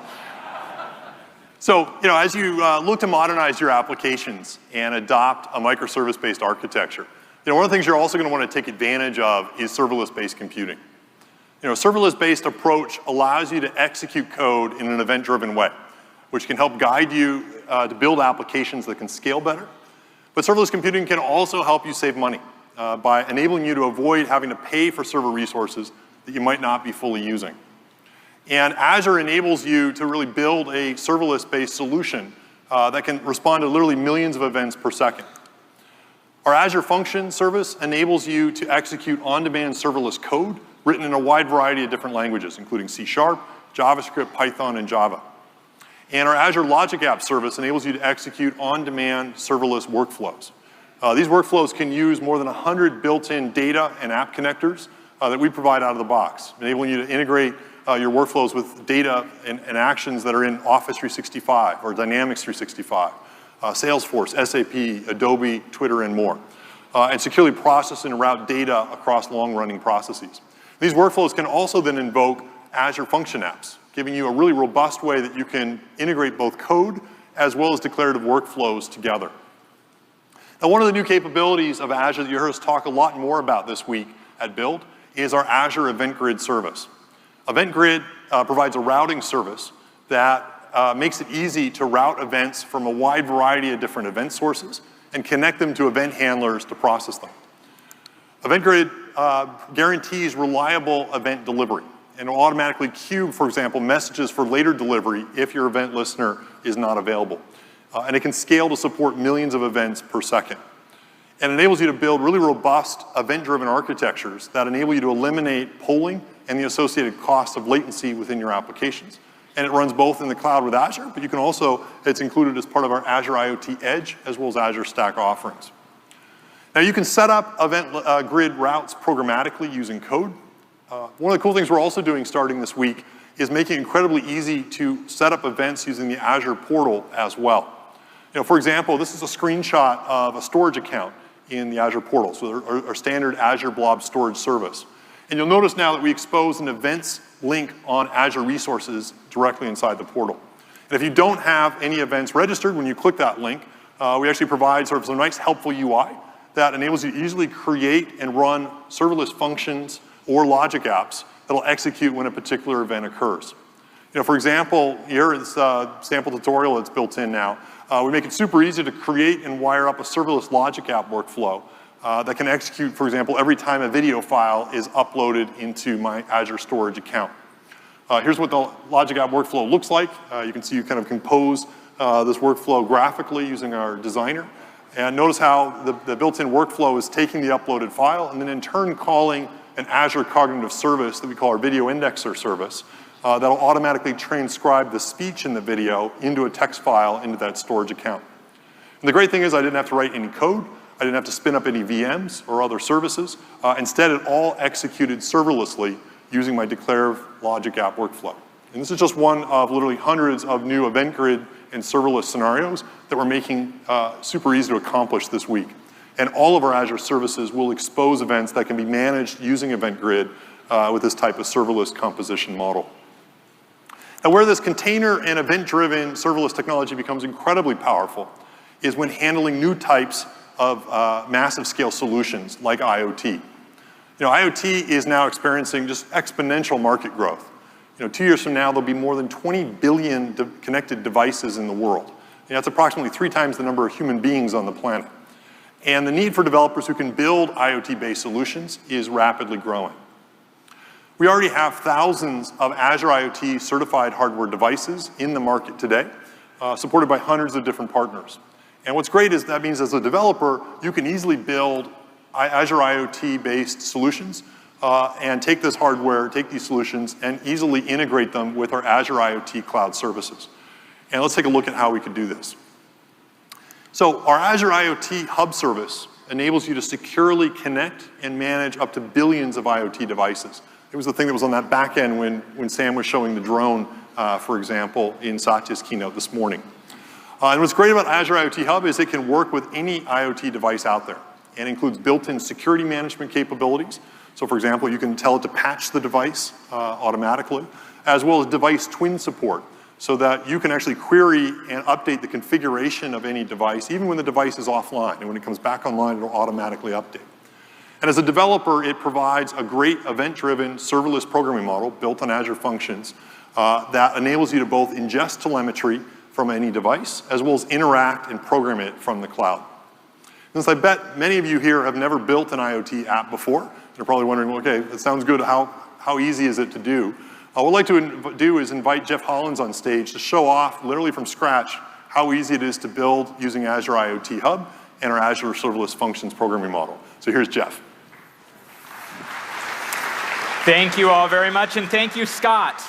All right, so I want to show you just how easy it is for every single developer to get started building applications across IoT and the cloud. And to do that, Scott has given me a challenge to build an IoT application from scratch, live in front of all of you now, in less than 5 minutes. And the application that I want to build is going to center around this IoT button. Now, this is a very simple IoT device created by one of our partners. And how it works is that whenever somebody presses this button, it automatically wakes up, connects to Wi-Fi, and sends some data up into the cloud. Now, the application that I have to build centers around Twitter. So I'm showing here a Twitter account, hashtag Azure IoT Demo if you want to follow along. And what I need to build is an application so that if you're at the conference and you see this button or buttons just like it and you see something awesome, that you can press this button and let the world know through a tweet that something awesome is happening and where they can go to check it out. All right, so with that, let's start the clock and see what we can do. All right, the first part of this application is how these devices securely connect to the cloud. And for that, I'm in my Azure portal, and I can create a brand new IoT Hub. IoT Hub is an all-in-one service in Azure that allows me to connect, configure, manage, and monitor all of my IoT devices at massive scale. Now, I already have an IoT Hub in my subscription, so let's open it up here and see what it's doing. You'll notice that there's actually a number of devices already connected to this hub, and it's even been sending some data throughout the day today. And I can come in here and drill into the devices that I've paired with this IoT Hub. And I want to point out right here at the top of this list, this is my IoT button in my hand. Now, we need some code to run whenever these buttons are pressed. So to do that, I'm going to come here into Visual Studio and create a brand new Azure Functions project. This will enable me to have serverless code run on demand to all of these IoT events. And serverless and IoT pair great together because as I continue to add more devices and data, my application automatically scales. So in this new project, let's go ahead and add a new function. You'll notice there's actually a number of triggers that I can use to start this code, but I'm just going to use this IoT Hub trigger right here. And let's associate it with my IoT Hub in my subscription. Now here's where I can write whatever code I want to run in response to events. And to prove this out, let's just change this line of code and have it say button pressed. And we'll click Save here and click Run. Now I'm going ahead now, and what's powerful with Azure Serverless is that I can actually run Azure Functions locally on my machine and debug it. In fact, I've gone ahead now and just pressed this button, and you'll notice that my function on my PC was able to securely connect to IoT Hub, see that trigger, and run my code. In fact, just to prove it again, I'll press this button again, and you'll notice here we got another log message. So I can very easily debug and make sure my code is working before I deploy it. Now there's two pieces of information that I care about for my application to work. And the first is the location of the device. And that's because I want to include that location in the tweet of where something awesome is happening. And the second thing that I want to know is the type of message that's being sent. As you notice, my IoT Hub is actually filled with a bunch of devices sending lots of data. And before I go and send a tweet, I actually want to make sure that the type is in fact equal to a button pressed. All right, we've written about 6 lines of code here. This is where I know I need to post a tweet. But I've only got about 2 minutes left. There is no way that I can look up the Twitter API and figure out how the crap to grab an OAuth 1 token in that amount of time. So instead, what I'm going to do is leverage another piece of Azure Serverless, which is logic apps. So I'm back here in the Azure portal, and here I can create serverless workflows. Now I'm going to add an action here, and what's powerful is that not only can I add other Azure functions that I've written, but there's over 200 connectors here out of the box to enable me to integrate with services like Cosmos DB, Cognitive Services, GitHub, Google Docs, the Microsoft Graph, even on-premises SAP. Now this is incredible for me as a developer because this is all function code that I don't have to write. So that if I want my application to do something like post a tweet to Twitter, I just select the Twitter connector, say I want to post a tweet. I've got some text here ready to go. Let's paste this in. And we'll even pass in the location of that device. All right, so that's all we need for the workflow. The last thing I need to do here is wire it up to my Azure function. So let's grab this URL here and write one last line of code. And if you think it's hard to write code when someone's looking over your shoulder, imagine doing it in front of thousands of people. That's OK. Make sure to make this awaitable. I'm going to add this. Click Save, Run, Time. All right, we've got time to spare. Let's test this out now. I'm back here at Twitter. I'm going to go ahead now and press this button. That Azure function has kicked off and triggered. It sent the location data to that Twitter connector. And when I click refresh here, you will see here now is a tweet sent to the world, letting them know that something awesome just happened here at Build. Thank you so much. Now what's great here is this even includes a sample on GitHub so that if you go check out this tweet, you can build the same solution in a few minutes later today. And I was able to build this entire application that could now scale to thousands of IoT applications in less than 5 minutes. Thank you so much.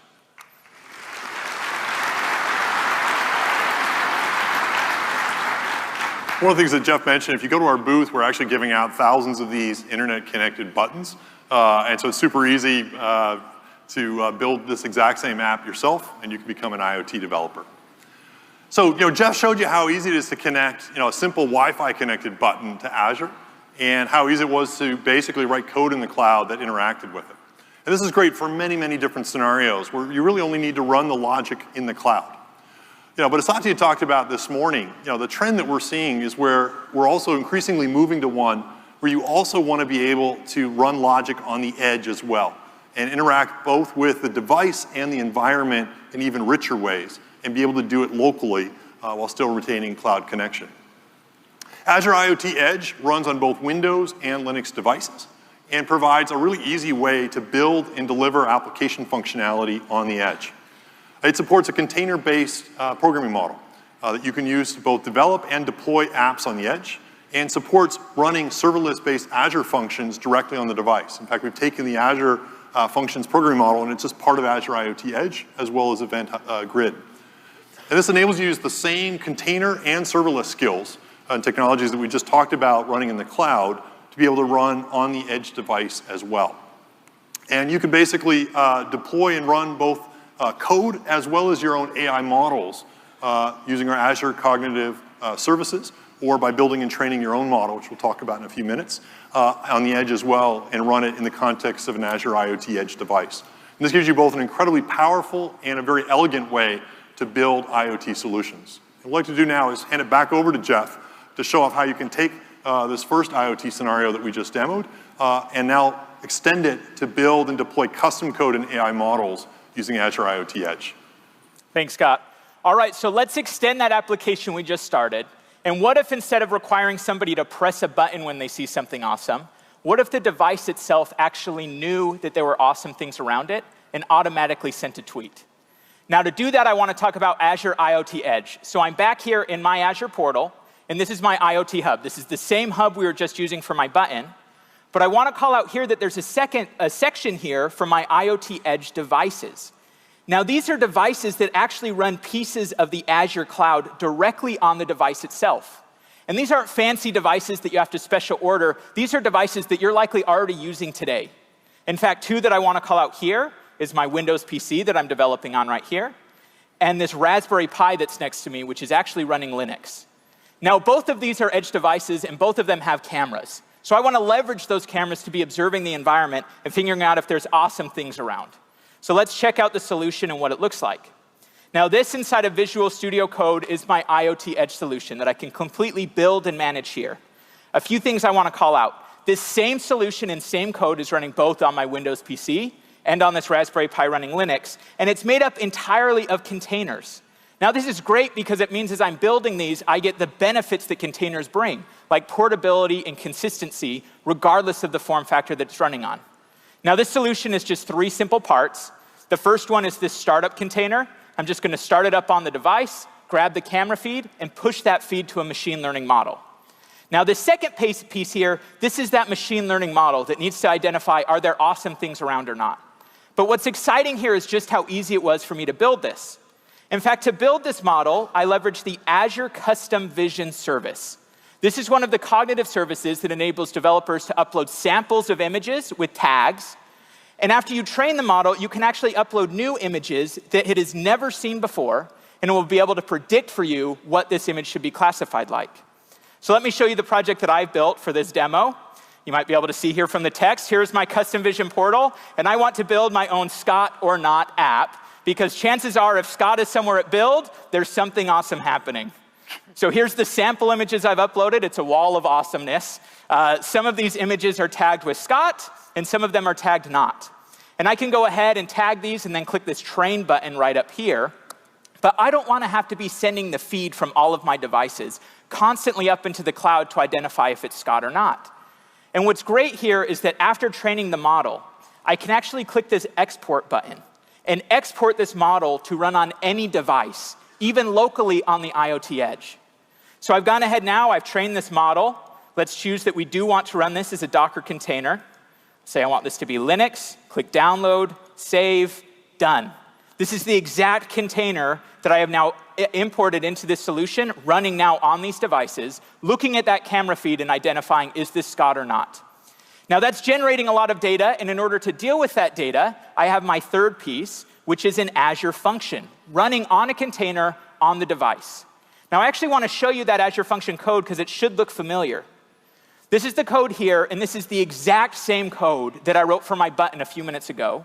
The only difference is that this is running on the device locally, and you'll notice instead of looking if it's a button press or not, I'm actually detecting if it's Scott or not. Now, I built this whole application. I've deployed it and works on my Windows PC. So now let's talk about this Raspberry Pi that I also want to run it on. So if you're not familiar, this is a Raspberry Pi right here. It's a computer the size of a credit card. It has an ARM processor. It only has 1 gig of memory. It can run Windows IoT Core, but for right now, I'm actually running Linux on it. Now, I want to pull in all of that power of the Azure cloud and run it on this simple device right here. So let's test it out now. I want you to pay attention to these lights up here, because this is going to show us what the device is thinking. So here's the camera feed. I'm going to go ahead here and give a nice smile for the camera. And you'll notice that right away, this device has rejected me with a red X, letting me know that I am not, in fact, awesome, or Scott, getting flashbacks of high school. So we'll go ahead now, and Scott, if you will join us, let's see if we can get something awesome to happen. If you'll go ahead and give a nice smile to the camera. And you'll notice that right away, this device has seen something awesome is happening. Thank you. It's actually posted another tweet with Scott's picture. Hopefully it was a flattering shot that it took of you, which also includes a link to this code. Now that's fantastic, and just an example how, as a developer, I can use these powerful tools to build applications at massive scale on the Azure cloud. But when I need to, I can actually pull pieces of that cloud down and run with that power on a device as simple as this Raspberry Pi. Thank you so much. Right. Thanks, Jeff.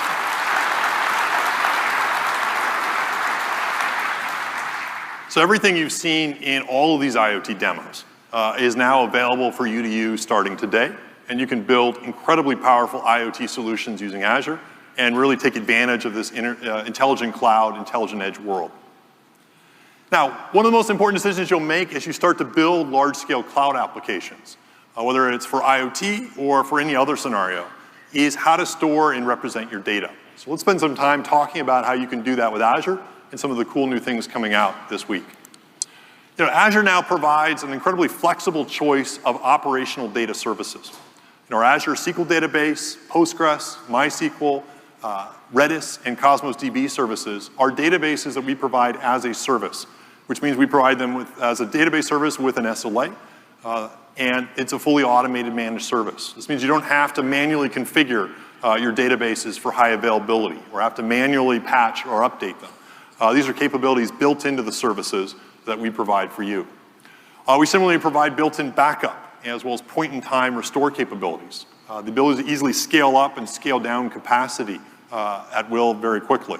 And a whole bunch more capabilities that are all just built-in features that you can leverage. This enables you to be much more productive and build applications faster while still preserving the flexibility of your favorite database of choice. At last year's Build conference, we released Azure Cosmos DB, which is the world's first globally distributed multi-model NoSQL database service that delivers horizontal scale-out with guaranteed single-digit millisecond latency. We've seen incredible adoption of Cosmos DB over the last year, and it is today one of our fastest growing services across all of Azure. And the reason for this incredible adoption is because it really enables you to build amazing cloud solutions. With Cosmos DB, you have a horizontally scalable database that puts data everywhere your users are. Cosmos DB enables you to automatically replicate data across all Azure regions around the world, giving your users lightning-fast performance regardless of wherever they're accessing your application. Cosmos DB allows you to scale your storage and performance throughput across one or multiple Azure regions with zero application downtime. You can start with just, say, gigabytes of data and then scale up to manage petabytes of it. You can start by processing just, say, 100 operations per second, but then scale to tens of millions of operations per second around the world. And best of all, with Cosmos DB, you pay only for the storage and performance throughput that you provision. And Cosmos DB is unique in that it allows you to program against it using a variety of different APIs and data models. We support MongoDB, Gremlin Graph, Table, SQL APIs, Spark APIs, as well as Cassandra APIs. And this gives you maximum programming model flexibility and enables you to easily reuse code and libraries that you already have. This week at Build, we're announcing a bunch of great new improvements to Cosmos DB. These include new pricing options that help developers achieve, in some cases, up to 10x cost savings over their solutions. And it also includes an incredibly powerful new capability, which is multi-master write support. Cosmos DB now supports unlimited read and write scalability by virtue of a highly decentralized masterless replication protocol support. This guarantees single-digit millisecond reads and now writes response time at the 99th percentile anywhere in the world, which is something no other database in the world delivers today. And with its unique adaptive entropy protocol, Cosmos DB significantly reduces write conflicts, which makes it much easier to build multi-master write scenarios and applications. In the event of a write-write conflict, Cosmos DB supports both a well-defined policy-based programming model that's built into the transaction system, as well as the ability for developers to add their own custom logic conflict. These are incredible innovations that really enable you to build truly planet-scale applications. And what I'd like to do now is invite Rima, who's one of the core architects of Cosmos DB, on stage to show off an example of how easy it is to use this multi-master write support to build amazing cloud solutions. Here's Rima. Thank you, Scott. Good morning, everyone. It's really, really exciting to be at Build here this year. Now, imagine you want to build a planet-scale intelligent app serving millions of users all around the world. In this demo, I'll show you how easy it is to take any app and scale it globally using multi-master capability in Azure Cosmos DB. Now, to show you the benefits of multi-master for global scale apps, we have built a multi-user interactive canvas with millions of pixels inspired by the Reddit Place experiment. This app is running across all Azure regions with the data stored inside Cosmos DB and replicated across all Azure regions as well. The app needs to deliver instant writes and instant reads to millions of users worldwide. In this demo, I'll show you two canvases, one pointing to replica in West US, and another one is pointing to replica in Japan West. Users in those regions can draw and view each other's drawings in near real time all over the world. Now let's see this in action. So I will go to the canvas in West US and pick a color. And while I'm drawing, Ben is going to be drawing in Japan West. And I can say Cosmos DB, and as you can see, we can see each other's drawings in near real time. I can even draw maybe a tic-tac-toe game and play it with Ben. So every single update from every single user gets written to the nearest region and becomes available all around the world in near real time. This canvas is stored inside Cosmos DB. So let's take a look at how this data gets stored inside Cosmos DB. I can come to the portal, click on the Data Explorer, and view this data, all of the pixels, the locations of the pixels, and the colors that get chosen by the users. Now, we're very excited that right after this keynote, we're going to open up this application to all of the users worldwide, so all of you could participate in this globally distributed drawing experiment powered by the multi-master capabilities in Azure Cosmos DB. Now remember, this is not just a regular app. This is a globally distributed application. Building such apps is really, really challenging. Azure Cosmos DB, as a natively built in the cloud service, was carefully engineered with multi-tenancy and global distribution from the ground up. With its turnkey global distribution capability, I can come to the world map, I can pick the regions where I want my data to be, click the Save button, and that's it. The data gets seamlessly replicated and becomes available for querying locally in those regions. And as I'm adding and removing those regions, my application does not need to be paused or redeployed. It continues to be highly available, thanks to the multi-homing capability that Cosmos DB provides. Now, the key thing that I want you all to remember is that independent of the data scale, whether you're working with a petabyte or hundreds of petabytes of data, independent of the data model or the data distribution, or potential failures that may occur when you're running at such a massive scale, Cosmos DB continues to provide you with a single system image for all of these globally distributed resources. This is something that no other database in the world can offer you today. Now, the multi-master And not just any multi-master, but a multi-master at true global scale. With its natively built-in multi-master capabilities in Cosmos DB, application developers get numerous benefits. Number one is you get unlimited and elastic write scalability all around the world. You can perform trillions of writes and reads every single second on a single globally distributed Cosmos database, whether it happens to be a graph or a table or a collection of documents. With the natively built-in multi-master support, you get 5 nines write availability all around the world, in addition to the 5 nines read availability, backed up by the industry-leading SLAs. With the natively built-in multi-master capability, you get a single-digit millisecond write latency guarantee at the 99th percentile all around the world. Now, databases that offer masterless replication can give you low latency writes, and they can give you high write availability, typically trading it off for consistency. What is truly unique about Cosmos DB multi-master replication is that it composes incredibly well with the multiple well-defined consistency models that the service offers you.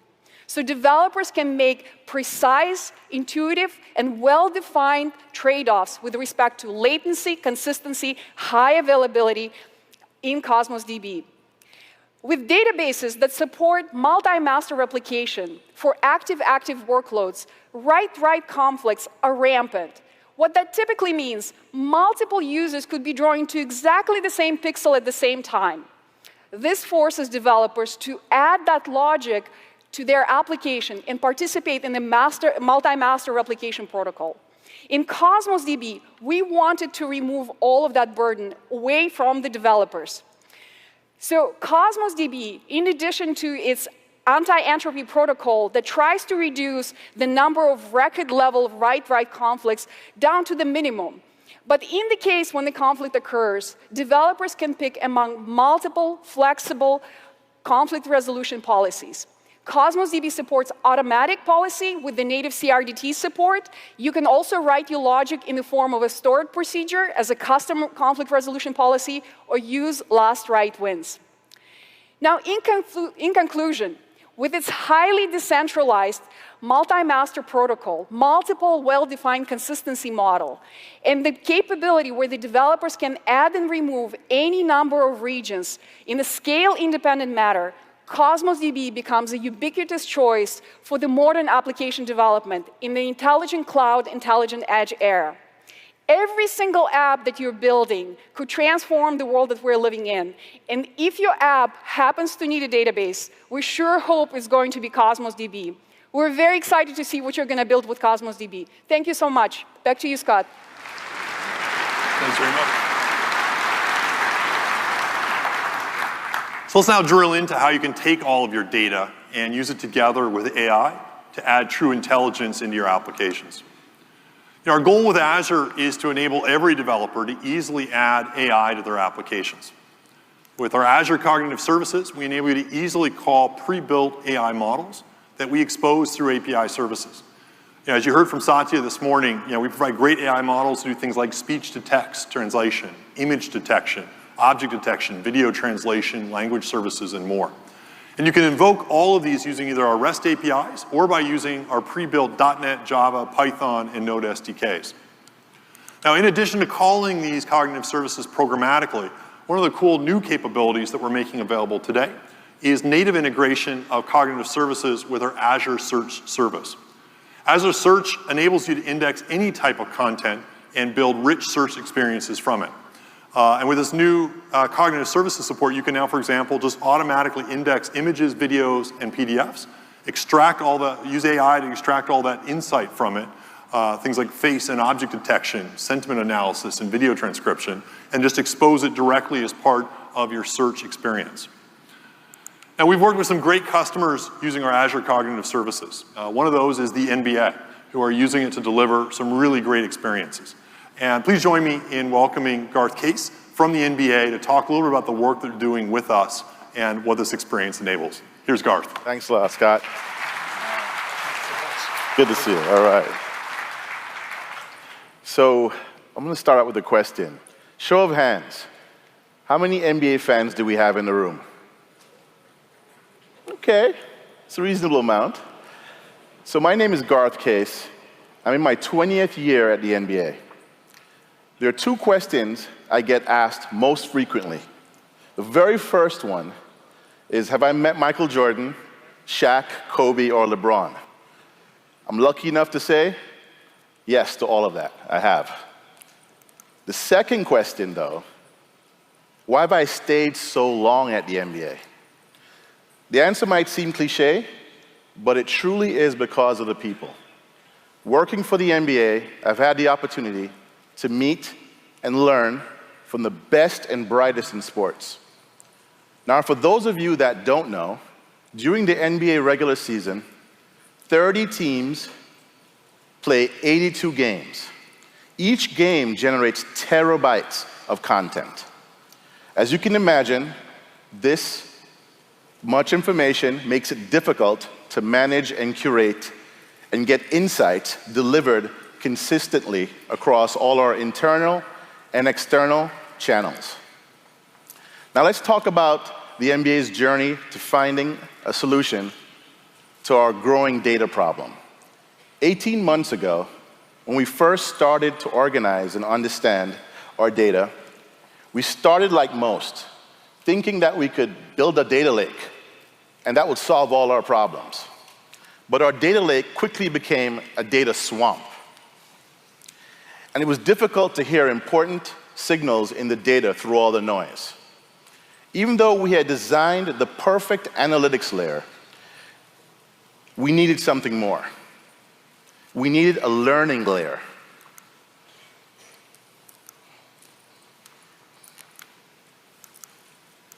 Okay. All right. Analytics layers are usually active post-ingest of data, but a learning layer could be active through all stages, from ingest all the way to archive. It would help us organize and graph our data, surface patterns that connect dots and allow us to focus on the high-value information. We would now be able to hear the signals loud and clear. This pivot in our journey meant that we were no longer building just a data lake. We were building a smart data platform. This revelation gave birth to many use cases and scenarios. Most of them related to data mining, process automation, and decision intelligence. As I searched for technologies that we could use to build our smart data platform, I saw a demo where Microsoft used an AI-driven approach to understand the recently released JFK files. They were able to run thousands of unstructured documents through their system and build a knowledge graph using a set of AI models and services. Their use of new cognitive capabilities in Azure Search, as well as leveraging custom and pre-built AI, appeared to be the perfect recipe for a cocktail that would enable us to understand our content and add the layer of learning and intelligence we needed to build our smart data platform. Now, as we built the platform, we also developed plenty of value-driven use cases and scenarios. One of these use cases in production today is the application called NBA Photo Sorter. The name is not terribly creative. I know that. But please feel free to tweet me if you have any suggestions. Before the photo sorter was created, the effort of tagging photos took a very, very long time. It was extremely manual, resource intensive, and sometimes inaccurate. Now with the help of Azure, photos and other types of content can be automatically tagged and related quickly and increased accuracy. The photo sorter has already aided us in quickly tagging VIP photos from our events. These photos are turned into printed and digital albums, which are given to VIPs as a personalized gift. But this example is just the beginning. As we get more insight from our data, I see a future where we can not only further automate our business, but use the system to connect our channels and drive personalized, value-based engagement with our fans across the world.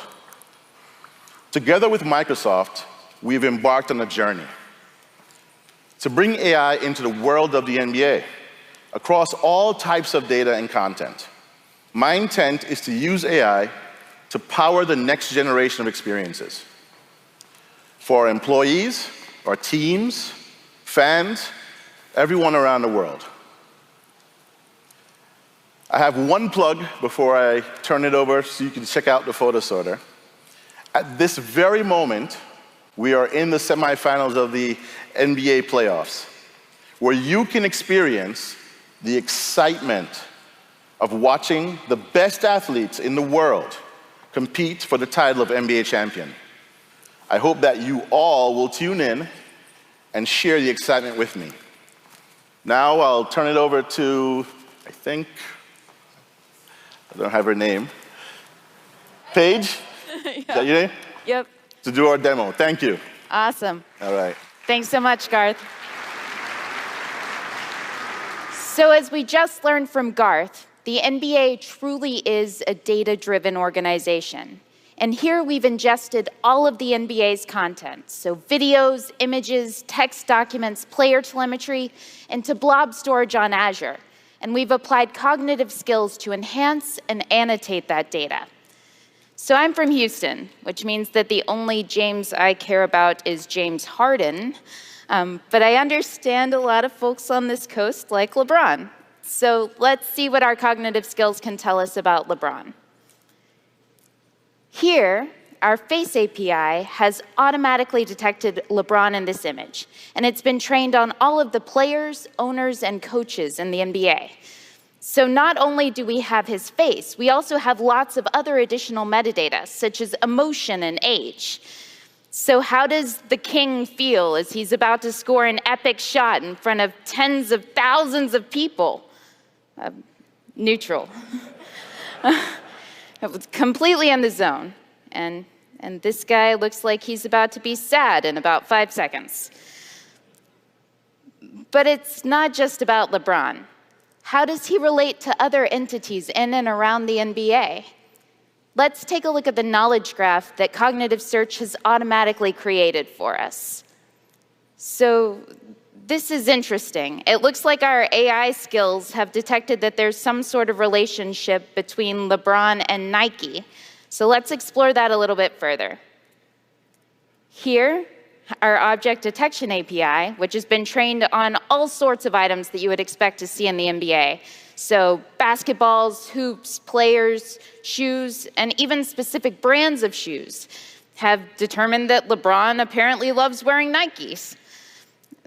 And so now we know a little bit more about his fashion sense. Let's try and take a look at his performance. So how is he as a defensive player? We get back a short video that our Video Indexer API has automatically annotated and transcribed, showing LeBron make a defensive play. So he's good at offense, he's good at defense. How is he as a player all up? That's usually done with something called game notes. These are PDF documents created after every single NBA game, and they contain a wealth of information. So player stats, scores, play-by-plays, and we could look through every single one of these PDFs to try to build this player top performers column here on the right. But since we've already extracted all of the text from the tables and the documents themselves, we're able to build a custom algorithm with Azure Machine Learning to extend cognitive search. So this all sounds kind of like magic, right? Like being able to apply cognitive skills to the data that you've already got in Azure. So how easy would it be to go about creating this solution for yourself? Let's dive into the portal and see. So if I wanted to create a search service, all I would need to do is go to Create Resource, Web, and then click Azure Search. Or you could just search for search, I guess. But since I've already created one, let's take a look at the NBA content search service that's powering our application. if I wanted to import data, I would connect to my data source, and I can use a variety of things. So SQL databases, SQL data warehouses, Cosmos, Azure Blob Storage. And if we take a look at our existing data source, this MBA docs content, we get pulled up the container with all of the items that we've seen before. So our videos are automatically being annotated and being transcribed. Our PDF documents are having the text extracted and the images automatically documented and described. And we can even apply cognitive skills out of the box to extract people names, locations, and languages. And as mentioned before, we can also extend this cognitive search with custom machine learning logic.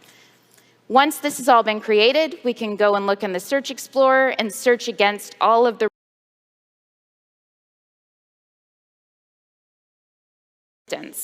I can even do more complex queries. So search equals LeBron and facet equals organizations, one of those things that we just clicked before, the little checkboxes. And here we get back all of the organizations that LeBron is associated with. So the Cavs, the NBA, and Nike. So these cognitive capabilities, being able to apply AI to the data that you already have stored on Azure, this capability is only available with us on Microsoft's Azure platform. And they're available for public preview starting today. So I can't wait to see what you create with this AI-first approach to cognitive understanding. Thanks so much, guys.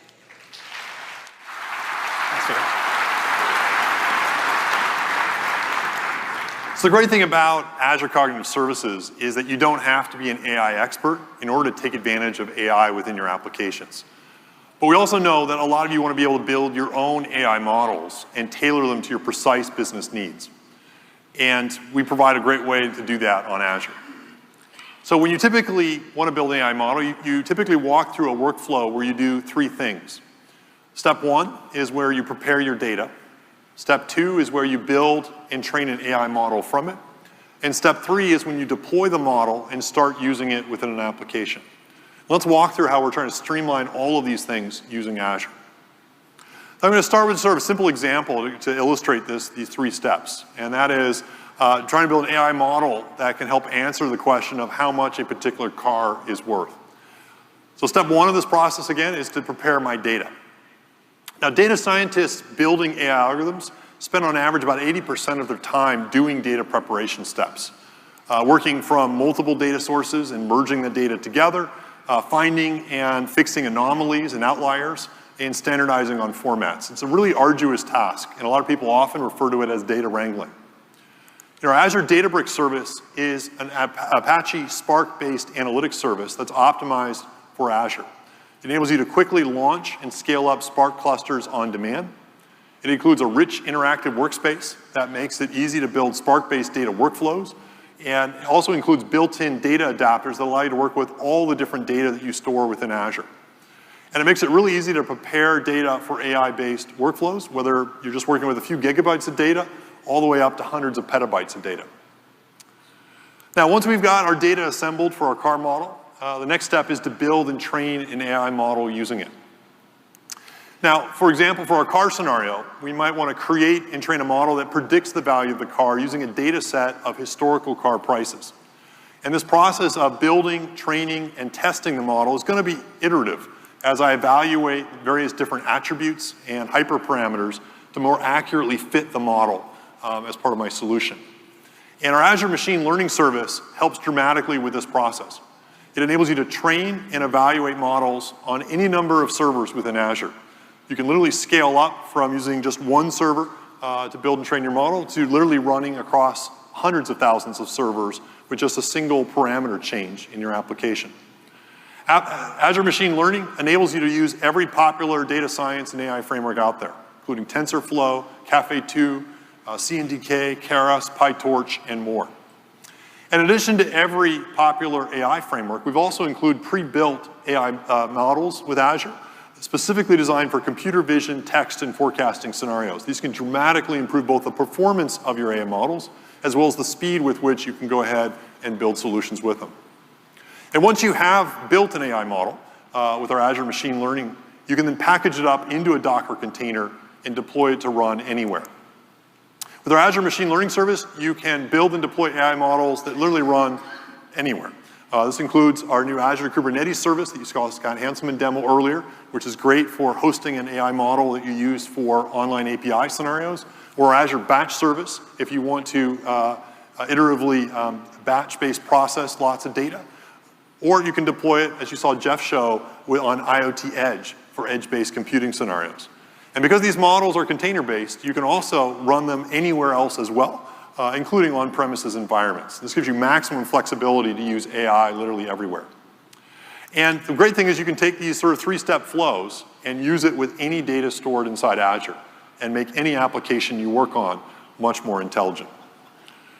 And what I'd like to do is invite Starbucks, who is another great customer of Azure, on stage to talk about how they're leveraging both our Azure data services and AI services to transform their customer experiences. So please join me in welcoming Jeff Wiley on stage here to talk about Starbucks and the great work they're doing. Here's Jeff. Good morning. Can I borrow that? Sure. Well, good morning, everyone. It's a pleasure for me to be here. Hope you're having a great morning so far. This is great. And it is my pleasure to have the opportunity to spend a little bit of time sharing about how an iconic brand like Starbucks is being transformed by many of the same technologies that we've heard about this morning. Many of you know us, but let me share just a little bit more about what Starbucks looks like today. We have 28,000 stores around the globe, over 300,000 partners who proudly wear the green apron in 77 countries around the globe. All of this equates to over 100 million occasions each week where our customers visit a Starbucks store. And that equates to about $22.5 billion of revenue last year. We like to say at Starbucks that we earn that $22 billion $5 at a time. So how does all that happen? Well, our company has been built over the last 40 years on three really important pillars. Number one, hire great partners who care passionately about the craft of coffee and who care about the customers that walk into our stores. Number two, build innovative and exciting handcrafted beverages and unique food offerings, such as our brand new Nitro Cold Brew. If you haven't experienced it yet, it's life-changing. I promise you will love it. And finally, stores that are welcoming and a great place to refresh and relax, which many of you have come to call the third place.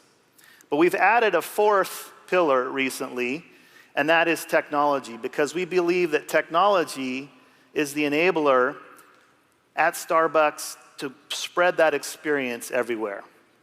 Let's take a little bit of a closer look on what that technology is doing to transform our systems. We're looking to use technologies like blockchain to track our coffee around the world from bean to cup. We're using data and modeling to share best practices with our coffee farmers around the world.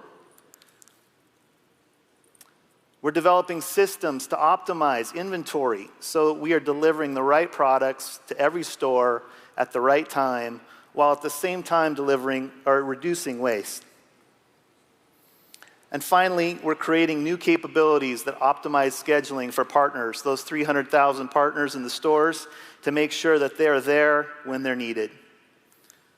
And let's not forget our industry-leading mobile application, where we're leveraging scalable infrastructure that adjusts automatically as demand changes throughout the day. But probably the biggest transformation for Starbucks as a whole is in our partners, who have been able to innovate faster and build solutions more quickly for our business than ever before. So what do all these have in common? Well, every one of these projects leverages cloud platforms like Microsoft Azure, which enables us to move faster and build better solutions. We're also partnering closely with great companies like Microsoft, who not only help us along this journey, but are teaching us as they go. Finally, another benefit we see from the cloud is our ability to deploy these solutions globally. We can build it once and leverage it anywhere around the world that Azure may be. It really is helping transform our business. So let me give you a specific example that we're super excited about. Over here, you can see a typical store, and we have orders coming into that store, maybe a mobile order, maybe a drive-through, or maybe someone walking up to our register. Today, our partners do an amazing job to fulfill and craft those orders, but we do it in the order that or the sequence that the order came into the store. Things get made, things get picked up, and you can see we do our very best to satisfy our customers. But what if we could use big data and machine learning and AI on something as simple as creating coffee in our stores? And we could use those algorithms to help us optimize how we produce those orders. We still have the same number of orders coming in, but maybe that drive-through order is just a cup of coffee, so we're going to fulfill that first, instead of first in, first out like it is today. And once that's complete, we've now handcrafted that large order for our mobile customer, and it's there, ready, right when they need it. We're super excited about this capability because it enables our partners in the stores to focus on our customers and not spend time trying to figure out how to manage that queue. And we're leveraging things like Azure Cloud and the capabilities like Service Fabric, IoT Hub for our connected devices in the stores, and back-end data stores like Cosmos DB to enable all of this and make it happen. Who knew there was so much technology behind a simple cup of coffee? Our mission at Starbucks is to inspire and nurture the human spirit, one person, one cup, and one neighborhood at a time. And together with partners like Microsoft and technologies like Azure Cloud, we strive every day to fulfill that mission. Thanks for listening, and enjoy the rest of the conference.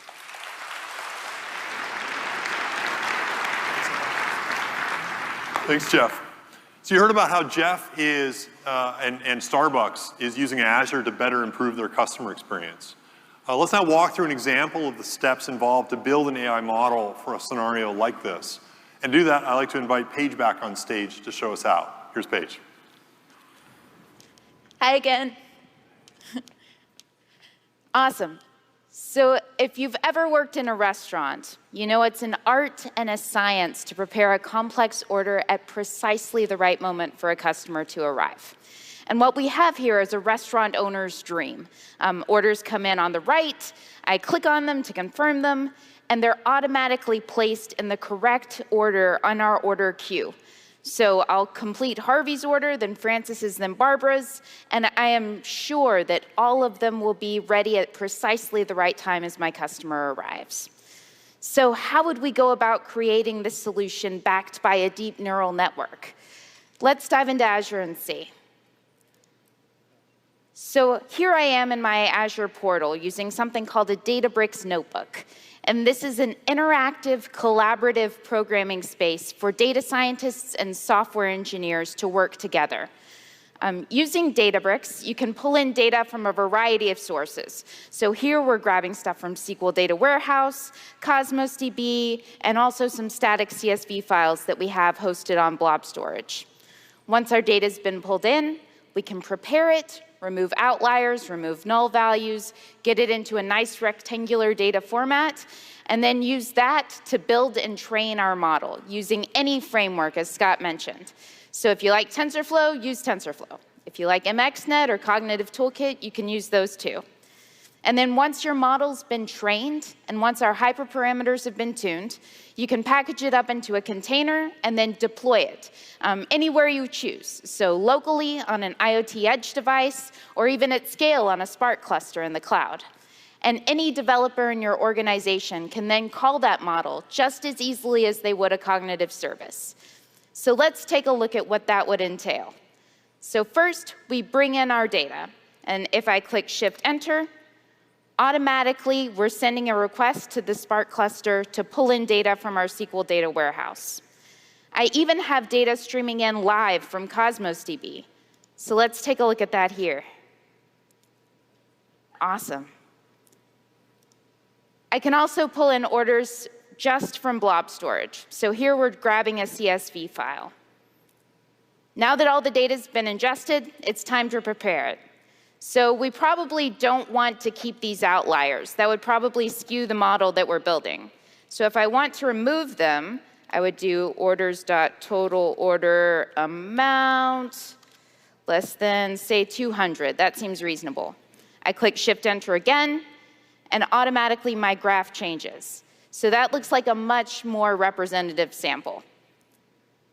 Now that we've got our data in a great state, it's time to join it and prepare our model.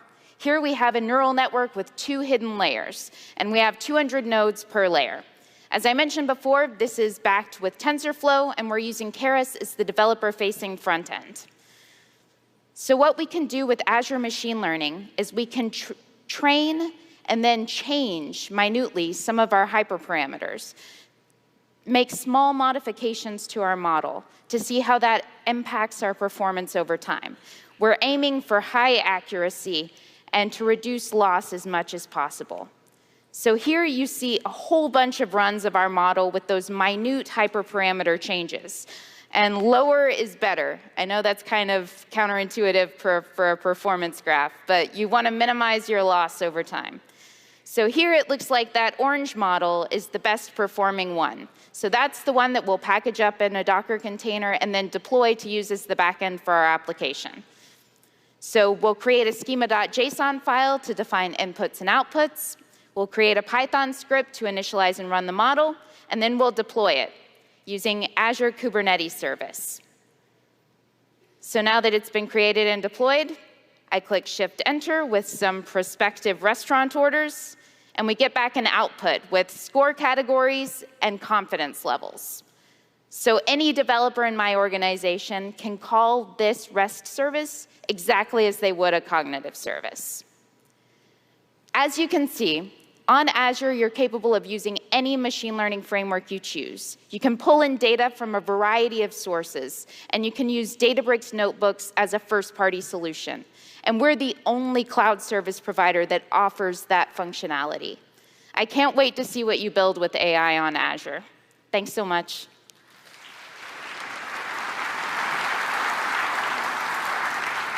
So we've covered a lot of new services and capabilities that we're releasing with Azure today, and walked through some of the amazing opportunities that are out there for all of us to build great new applications with it for this intelligent cloud and intelligent edge world. I hope you enjoy the rest of Build.